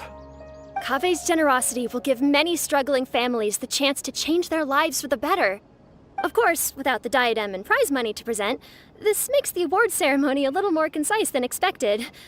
Would you like to say a few words, Kave? I'm sure many of our audience, like myself, are curious to learn why you decided to give all this wealth away. I'm not entirely sure what I should say under these circumstances. I'm glad to have won, even though I'd say luck played a big part in that. As for why I want to give the Mora away, I don't support Sachin's views, and I don't want to take his Mora. With a lot of things in life, people need to experience them for themselves. It shouldn't be up to one person to make a judgment on. Not him, and not me either. Anyway, this isn't really the time and place for such weighty and complicated topics. So, I guess that's all. I'll leave it there, thanks very much. Oh, Kave, just one moment. While this is a short and sweet award ceremony, we do still have a prize to present you with. Please take this limited edition Genius Invocation TCG card. Additionally, your champion status will be logged in your record. This means that the Sages will give priority consideration to any future project proposals you submit. All right, I'll take the card. But as for project proposals, forget it. In that case, I declare the award ceremony over. Let's give our champion Kave one last big round of applause.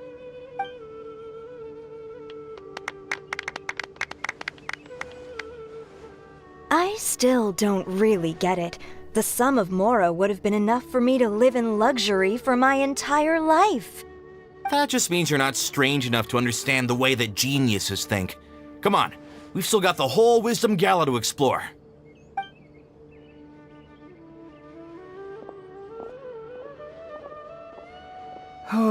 Glad that's over.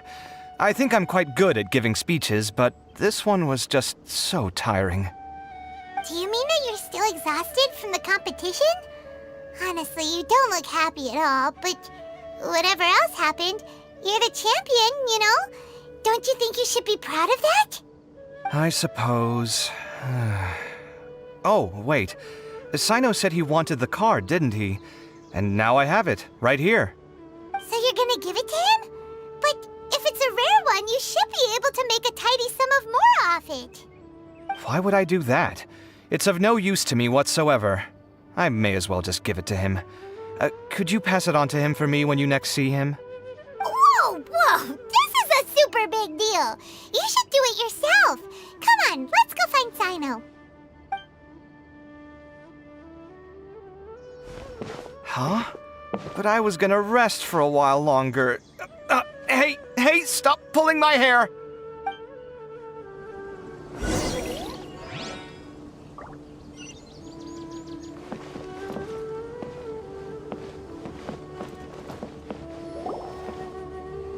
What you looking at, Sino? I'm still thinking about the Sachin issue. What brings you here? Well, they gave me this limited edition Genius Invocation card, and I figured you'd have more use for it than I. But it's a limited edition. Are you sure you want to give it to me? What else would I do with it?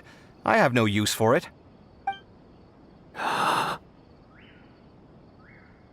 But it's limited edition.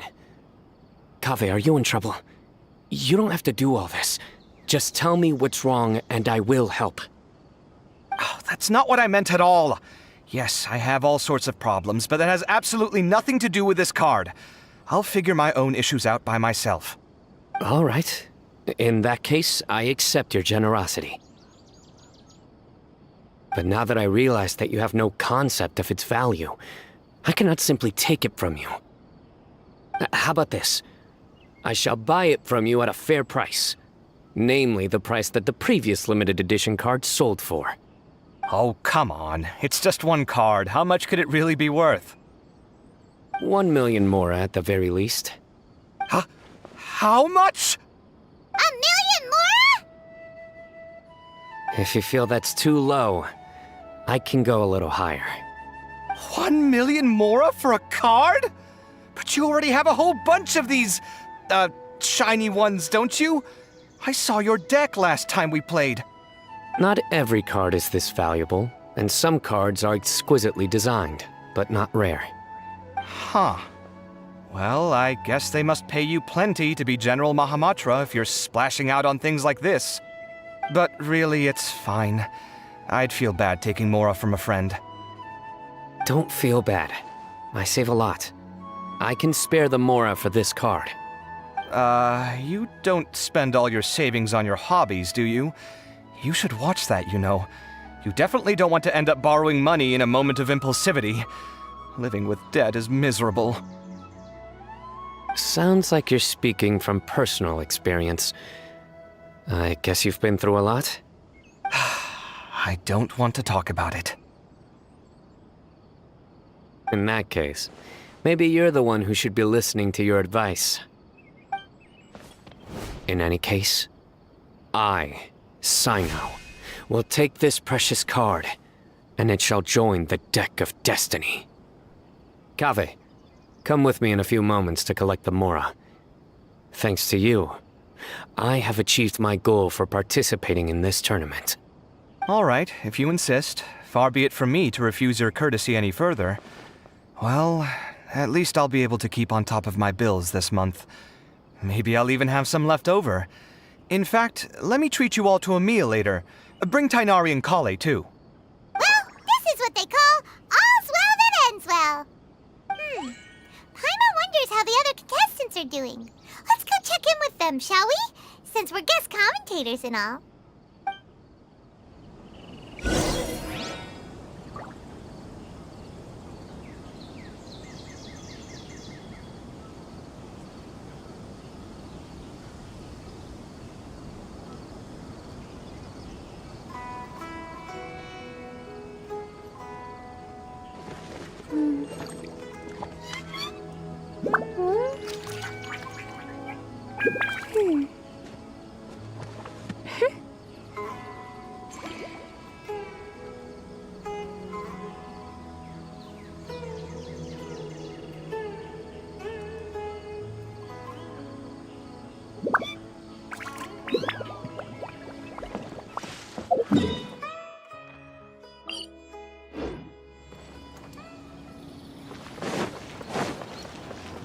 Let's move out.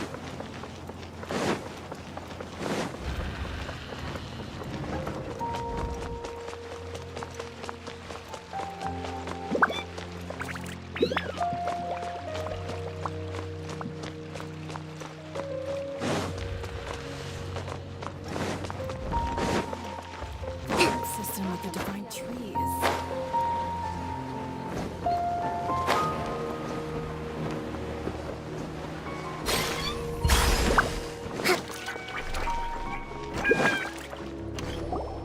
I'm telling you, you can't go wrong taking advice from me on what to wear. Back in the day, my fashion style was considered cutting edge by everyone in the academia. Really?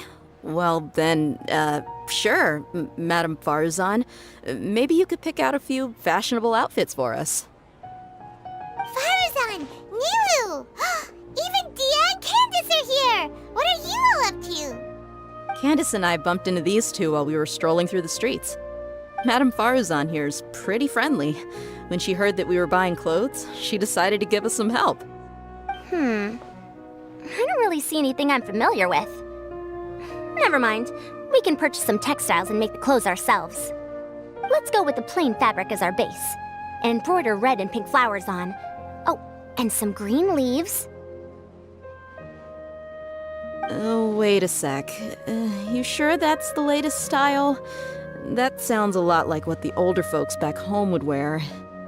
Don't worry. This style is a timeless classic. No thanks. This is actually sounding pretty weird.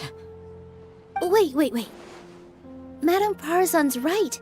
That style is a classic and used to be mainstream fashion. But these days, there are some other options too. If you don't mind, how about I pick some clothes out for everyone? It's not often that we get to meet up, especially since Candace rarely makes it to Sumeru City. Also, I know a few places where I can get a great bargain. Sure. I'm happy to leave it to you. I'll come with you to have a look. One always has to keep on top of what the youth of today are into. Madame Farazan? Come quick! She's over here!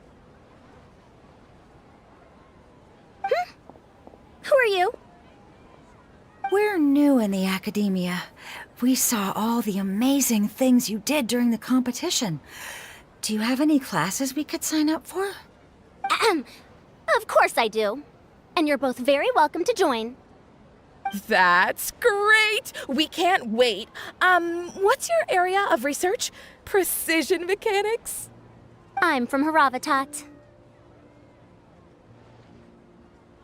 Huh? But you seem like an expert in machines. Wait, sorry.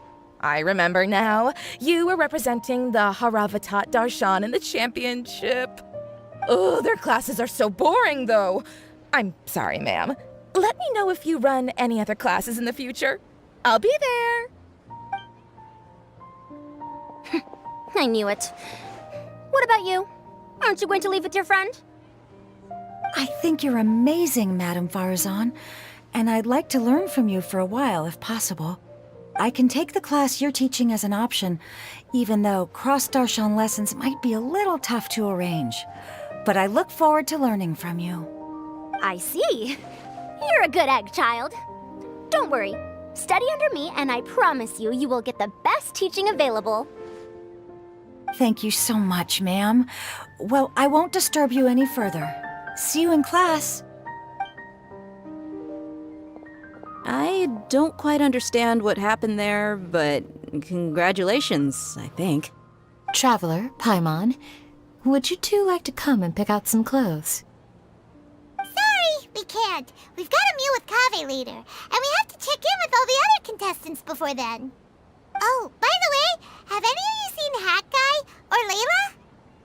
I don't know where Hat Guy went. We just saw Layla not too long ago, though. But she was hanging out with some other Ratahoa students, so we didn't get a chance to speak with her. Are you gonna go and see what she's up to? Ratahoa students? They must be the ones who voted for her to enter the competition, right? Oh, she didn't end up winning, so Paimon wonders how they feel about that. Let's go take a peek.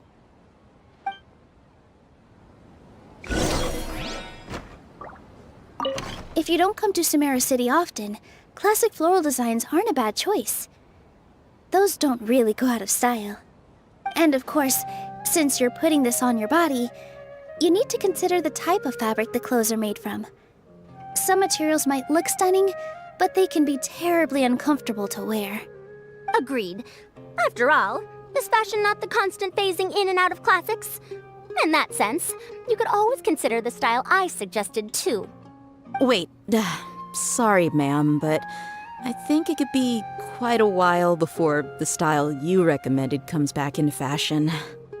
I actually think the style recommended by Madame Farazan is quite beautiful.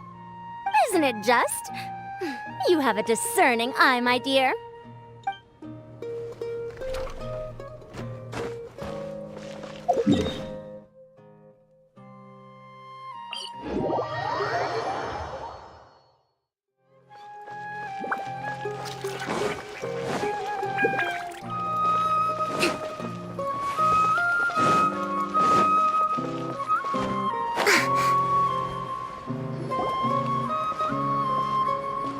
I'm sorry, everyone. I could have done better in the third round. Oh, stop it. If you're going to beat yourself up after doing as well as you did, how bad does that make us look, huh? Heck, it's not like any of us had the guts to enter the championship. I didn't see the whole thing, but you were the only contestant who scored points in both the first 2 rounds, right? And I heard that you actually found the diadem first in round 3. You came so close to winning the competition. I just got lucky, I think. That can't be true. You had some really stiff competition out there. The renowned Tainari from Amorta, even Sino the General Mahamatra was there. You're amazing, all of you. Getting points off them is a huge achievement. The way I see it, people aren't exaggerating one bit with the nicknames they give you. You are a genuine genius. Aw, thanks a lot. But I really don't think I qualify as a genius. In the second round, for instance, I dozed off and somehow found myself beside the device when I came to. Ah, come on, don't be so hard on yourself. We've decided we're taking you out to celebrate, and that's final. Let's go. Cheer up, Layla. The rest of today's all about you. Looks like things are going well for Layla. This is great!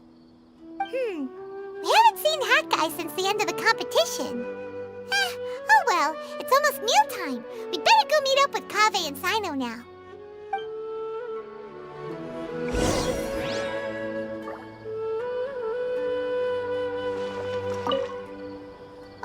I can't believe it. But in the end, no one was disappointed in me. What a relief. Finally. I can get some good sleep.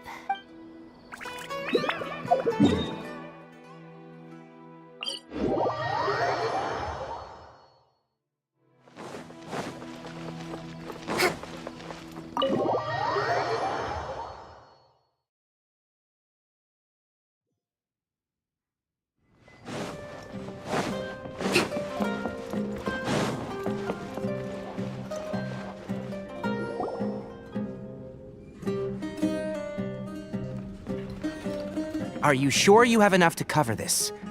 Don't blow it all at once. Don't worry. I budgeted very carefully, and this is well within my means. Anyway, I've lost count of how many times you've treated me. It's high time I return the favor. Oh, Traveler, Paimon, over here! Ooh, look at all this! Good food, here we come! I heard that you went to see the other contestants. How's everyone doing? Farazan found herself a student, and Layla's classmates are bowled over by how well she did. We couldn't find Hat Guy, though. Who knows where he's gone? Al-Haytham's gone missing in action, too. Huh. The one time I'm actually in a good enough mood to treat him to a nice meal, he disappears without a trace. That guy. Where the heck could he have gone? I still have questions about that note he left. Well, whatever. He can do what he wants. Now, let's eat.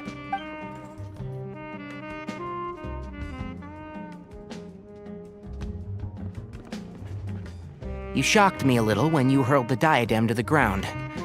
On further reflection, of course, it made sense, but at the time I was expecting at least some amount of deliberation. Sachin's voice started talking to me inside my head from the moment I picked it up. I could feel his emotions, too. It was a mix of despair and horror swirling around inside my mind. He bombarded me with his ideas relentlessly, like he was trying to brainwash me. It gave me a splitting headache that only got worse as he went on. Like I was saying at the time, his views are not necessarily completely without value. But if all his research does is lead to misfortune, then we're probably better off without it. If his forbidden research were to spread in a harmful form and cause people to suffer, the Matra would step in and ban it. I think you did the right thing. I suppose another way to approach it would have been to claim that you agreed to inherit his research, but give up the research as soon as you've inherited the wealth. But that wouldn't have been your style. I won't comment on his theories or experiments, but I don't believe that he was careless in his choice of candidate. He chose you. That means he knew what he was doing. Perhaps. I just think that if you accept someone else's things, you should honor their wishes. That's a good thing. It means that you have integrity. Thank you, oh my god, thank you. See, you get me, Kale. It's a good thing Al-Haytham isn't here right now. He'd be quick to explain why you're wrong. Seems like you always include him in the conversation, even when he isn't here. Yep. No dinner with Kaveh is complete without a few words about Al-Haytham. I sense that Al-Haytham has in fact been here with us all along. He's here? Where? Why didn't you tell me? He lives rent-free in each of our hearts.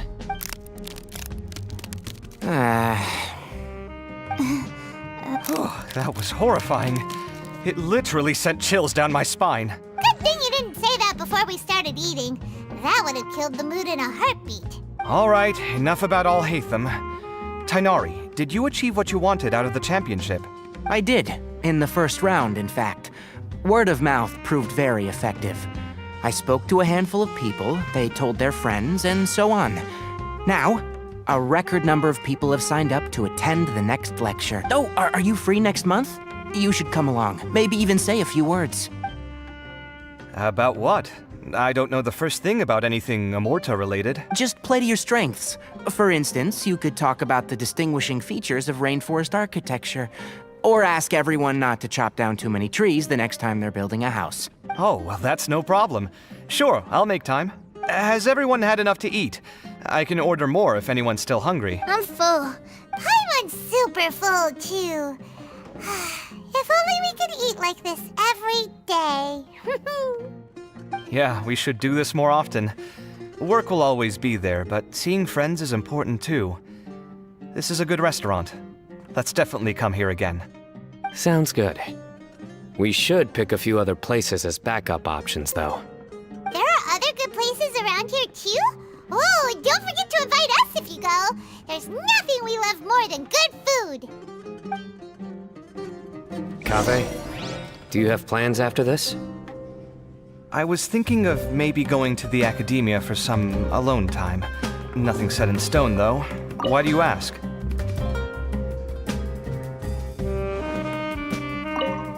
Since everyone is free, why don't we play a few matches of Genius Invocation TCG?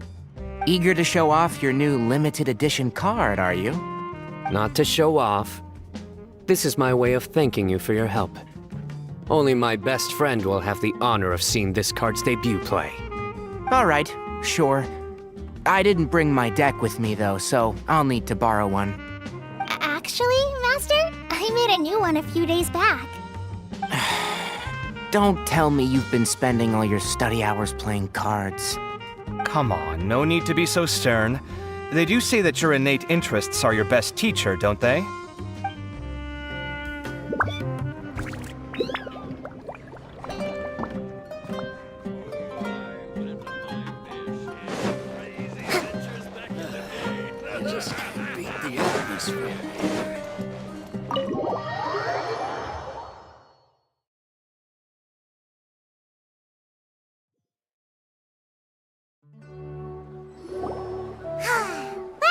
It looks like this Inter-Darshan Championship's a wrap. All that stuff with Sachin and the diadem got sorted too. Have you still got anything else on your mind? Oh, right. Yeah, Sachin said that he placed his research materials at somewhere beginning with but Kaveh smashed the diadem of knowledge before he could finish. It might be dangerous if someone finds his old research stash, right? Where do you think it could be? Holy smokes, you're right! He said he spent all that time researching in the desert, didn't he? So it's very possible that that's where he'd leave all his notes. All right then, let's head off to Aru Village and try our luck!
Didn't expect to run into you here. Oh, hey, Thumb. What are you doing here? Are those? Sachin's notes? Yes. I came across his profile while I was organizing some documents and became interested in his research. If it wasn't for that, I never would have agreed to being a commentator. I had a hunch after seeing the fragment of his mind, and sure enough, I came here and found his research. Wait! So, you've read it already? Are you alright? How do you feel? I think you may have misunderstood something. The reason Sachin chose that architect to inherit his research was that only he could really empathize with both the calamity and the humanity that these notes seek to convey.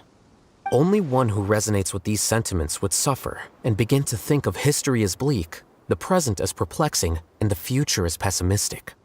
Empathy is a double-edged sword. Clearly, I am not the same sort of person as Sachin was. Empaths have many friends, and their wide social circle comes with certain societal advantages. But this also makes it hard for them to achieve their goals. Why's that?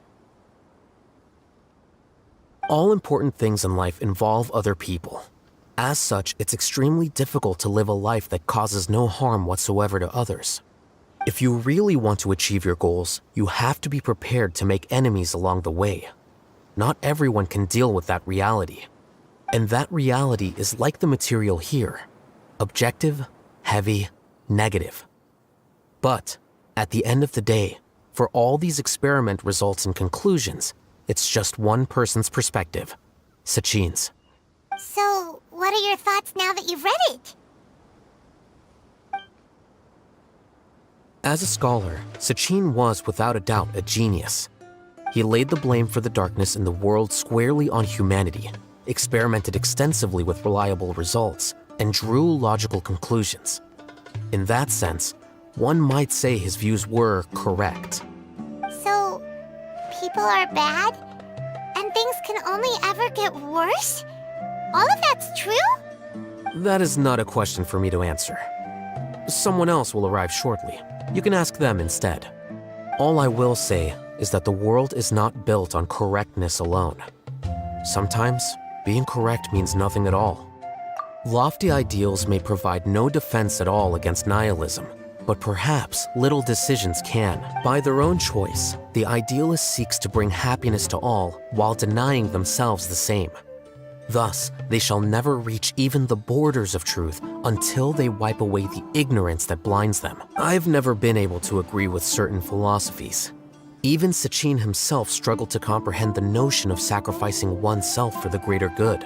But sadly, all viewpoints will find their supporters, and the way we see the world largely decides our fates. All right then, I got what I came for.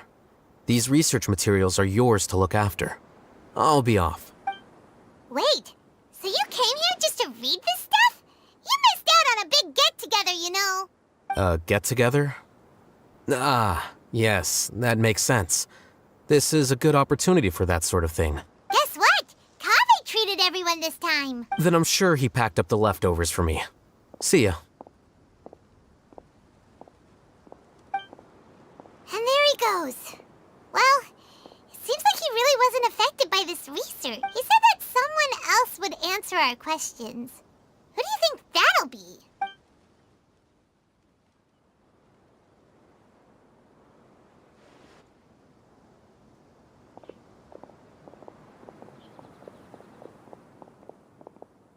Traveler, Paimon, you're already here. Nihira! Oh, and that guy. Wait, so you asked him to take part in the championship? Yes, it was me. Are you surprised? Did you know that there was something wrong with the diadem from the start? And if so, why didn't you switch it out for another one? Because Sachin's research is not mistaken. He spent his entire life researching this topic, and these materials are a result of that. These are the crystallization of his wisdom. Yes, I was worried that the material might cause some disruption, but I didn't want to wipe away all his hard work searching for the truth. So instead, I had Hat Guy here help me keep an eye on things. Seriously? I think you can stop calling me that now. Why? Don't you like it? Well, anyway, If Sachine's chosen successor hadn't been able to handle his research, or if it had brought pain to more people, he would have intervened at a suitable moment. And after all that, the person Sachin chose turned his nose up at his life's work. Pretty hilarious. I was also hoping that this could be an opportunity for you to learn how to interact with people normally. But it looks like that didn't work out. That wasn't necessary. I'm still paying you back for your help. And the last thing I need is more reasons to be indebted to you. Nita, what did you mean by Sachin's research is not mistaken? Does that mean that you approve of his research? Put it this way instead. Truth to me is like a shroom boar. Some people only see the mushroom on the shroom boar's back, and they conclude that the shroom boar is a mushroom. Others see only the shroom boar's body, and they declare that the shroom boar is a boar. Still others look deeper inside and determine that the shroom boar is meat. These conclusions are all correct in their own way, but none of them objectively describe the shroom boar. Paimon kinda gets it, but also not really. The world is the same way. No one, not even I included, can understand it in its entirety. All of us are somewhere on the path toward truth. Within the confines of our limited knowledge, some may blindly believe in the beauty of this world, and others may focus only on its evils. In truth, the most important thing isn't what state the world is in now, but what people hope it will become. But of course, I don't mean that as a criticism or a call to action. Ultimately, my duty as the God of Wisdom is to guide every form of wisdom to a place where it can find its purpose. That was a long speech.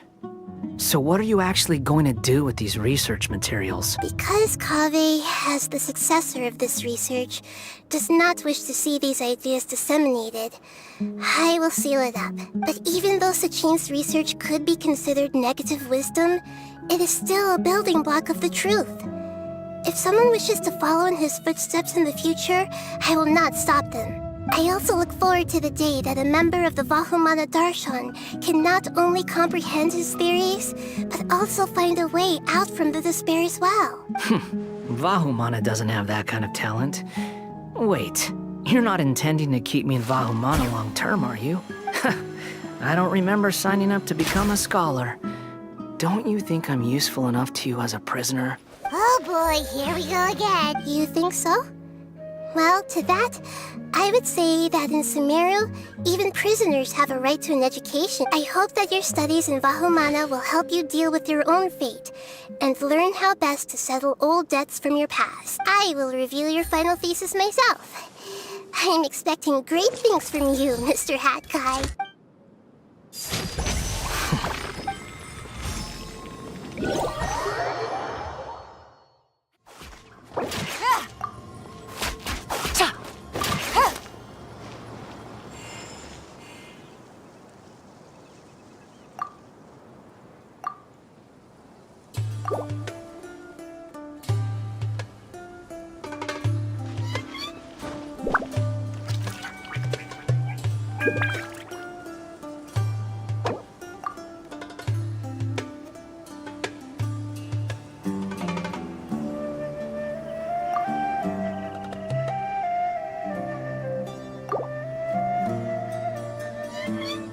I got a new letter from an informant.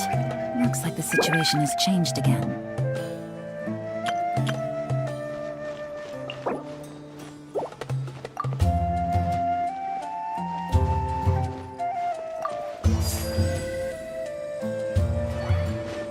Pull in! Propagate!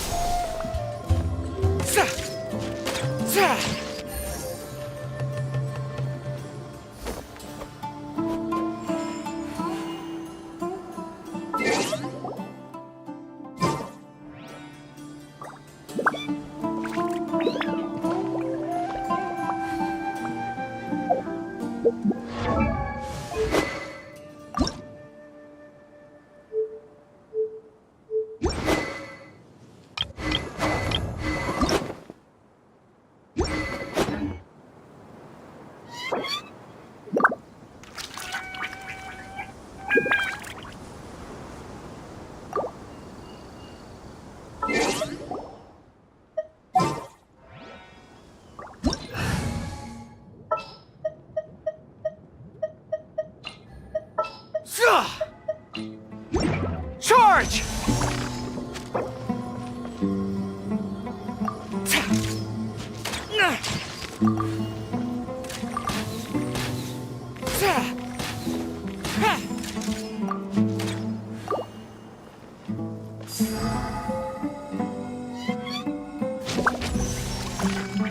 Committed to memory.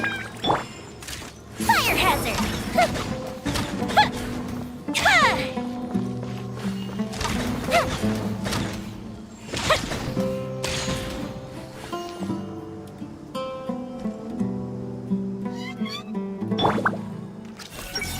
Everything is getting better, right?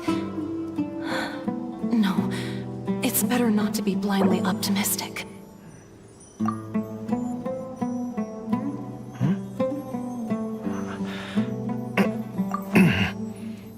Something on your mind again? Let's work through it together. 2 heads are better than 1.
If we've got nothing else to do, why don't I tell you a story?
Have you ever kept goldfish as pets? They're very cute.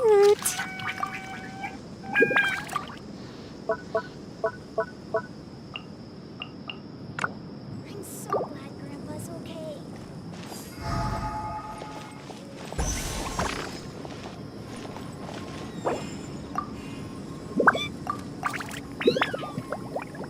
I'm not going back there at my age.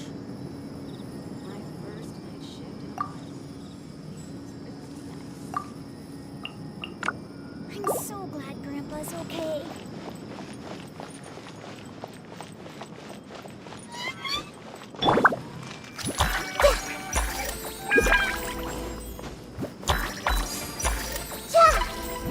Advance!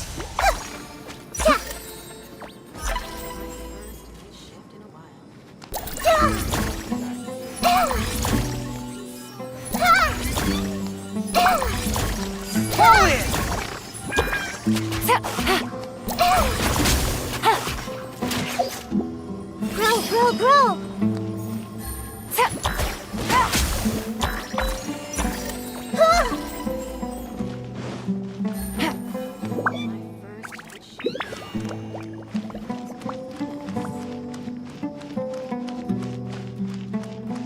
I'm not going back there at my age. I'm so glad Grandpa's okay.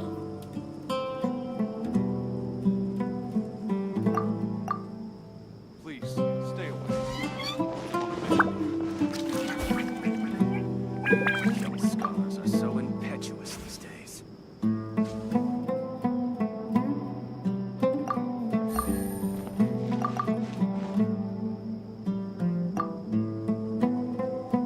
I'm so glad Grandpa's okay. I'm not going back there at my age. Please, If you're not sure what to do next, how about I take you on a walk? young scholars are so impetuous these days.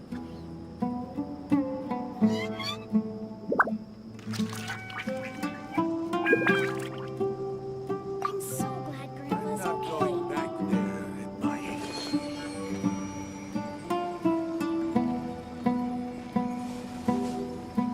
Please, stay away.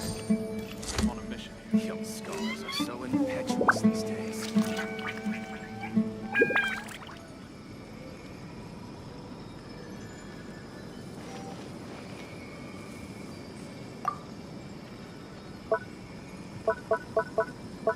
I'm so glad I'm not Grandpa's going okay. back there at my age. Please, stay away. Young scholars are so impetuous these days.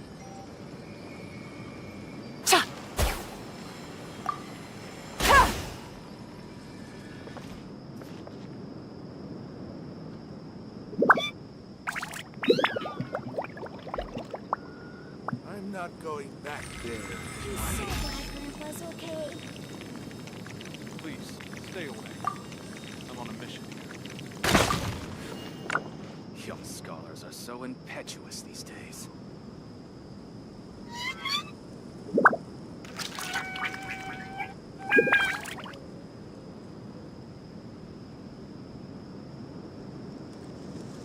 I'm so glad Grandpa's okay.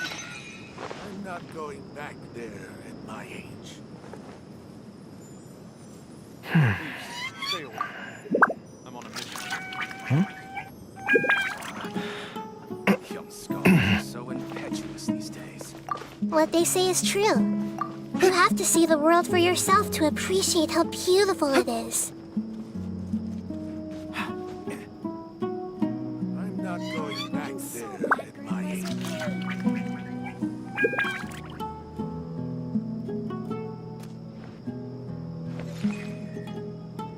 Please, stay away. I'm on a mission here. Young scholars are so impetuous these days.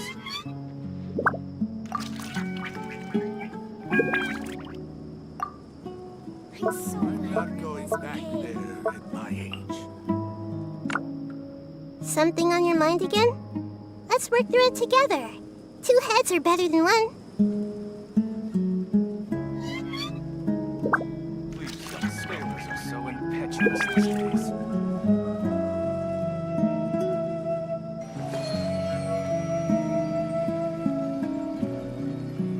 I'm not going back there at my age. I'm so glad Grandpa's okay.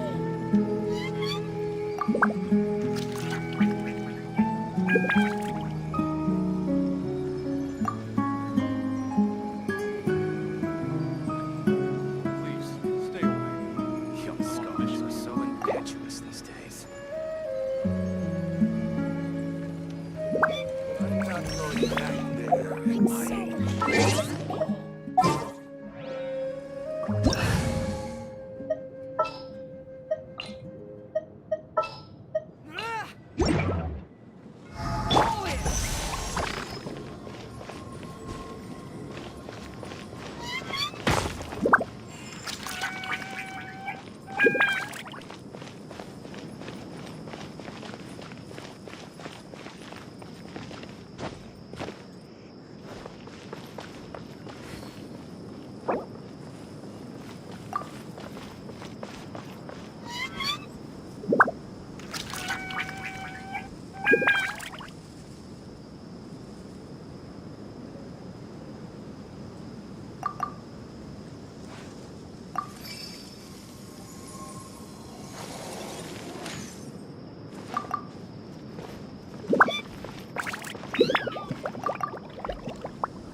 Keep your weapon at the ready.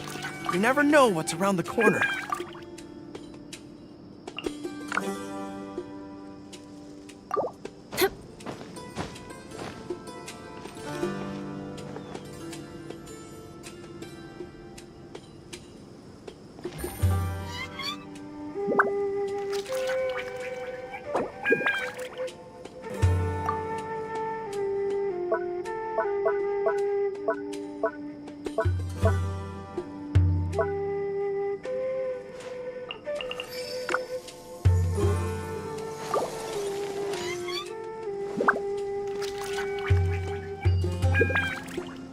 Navigating the world is a whole lot easier with a few different identities to choose from.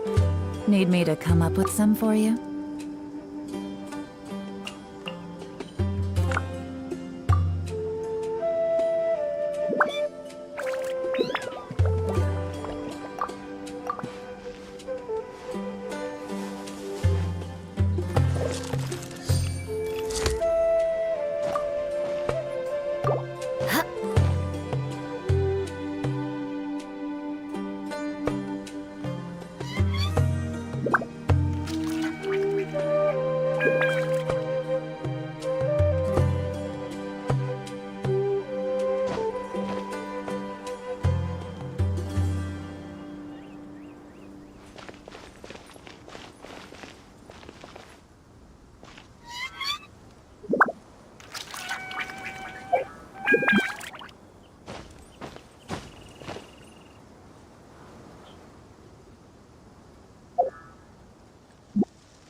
Didn't expect to run into you here.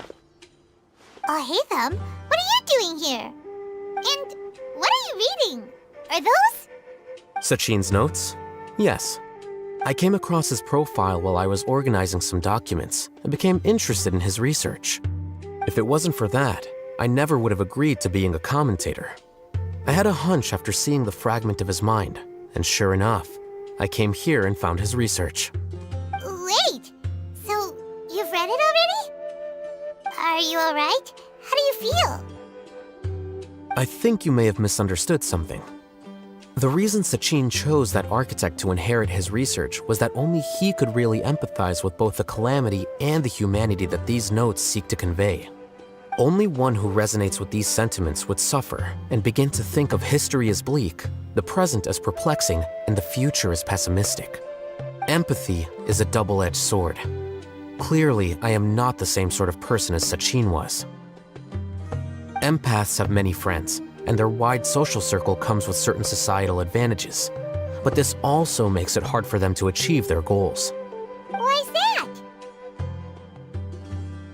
All important things in life involve other people. As such, it's extremely difficult to live a life that causes no harm whatsoever to others. If you really want to achieve your goals, you have to be prepared to make enemies along the way. And that reality. So, what are your...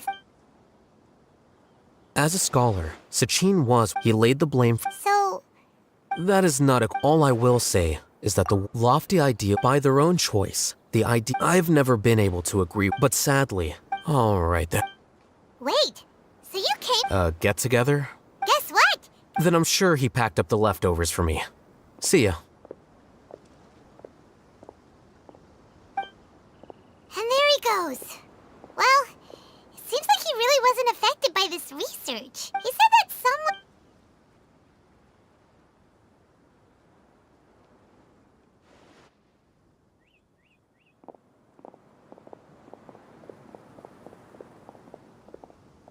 Traveler, Paimon, you're already here. Nihira! Oh, and wait! So you asked him to take part in the... Yes, it was me. Did you know that there were... Because Sachin, these are the crystals. So instead... Seriously? I think you can stop calling. Why? Well, anyway... And after all that, the person Sachin... I was also hoping that... That wasn't necessary. Nihira, what did you... Some people only see the mushroom and the others see only the shroomboar's body. And they declare that still others look deeper inside. These conclusions are all correct in their own way. Paimon... The world is the same way. Within the in truth, ultimately, my duty is... That was a long speech. Because, Kaveh, but even though Sachin's research could be considered negative wisdom, it is still a build. I also look for... I don't remember Oh boy. You think so? I hope that I will review...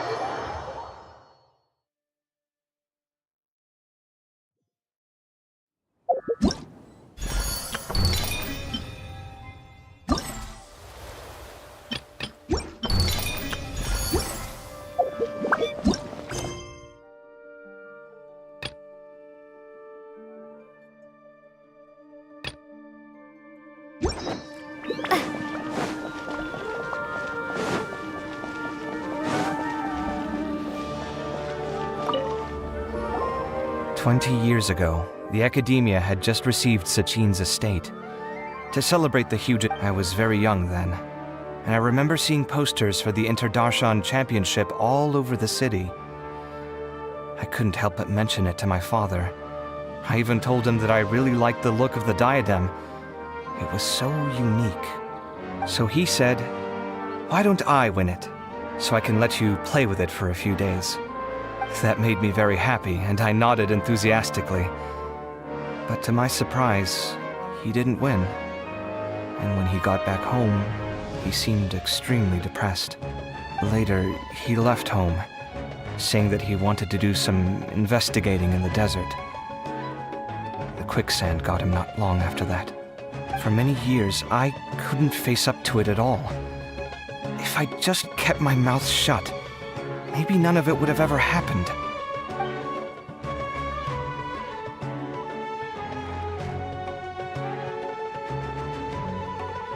Wait, so the person we came across in our investigation, who went into the desert 20 years ago, it was... Is that why Sachin thought I looked familiar? I can't believe it.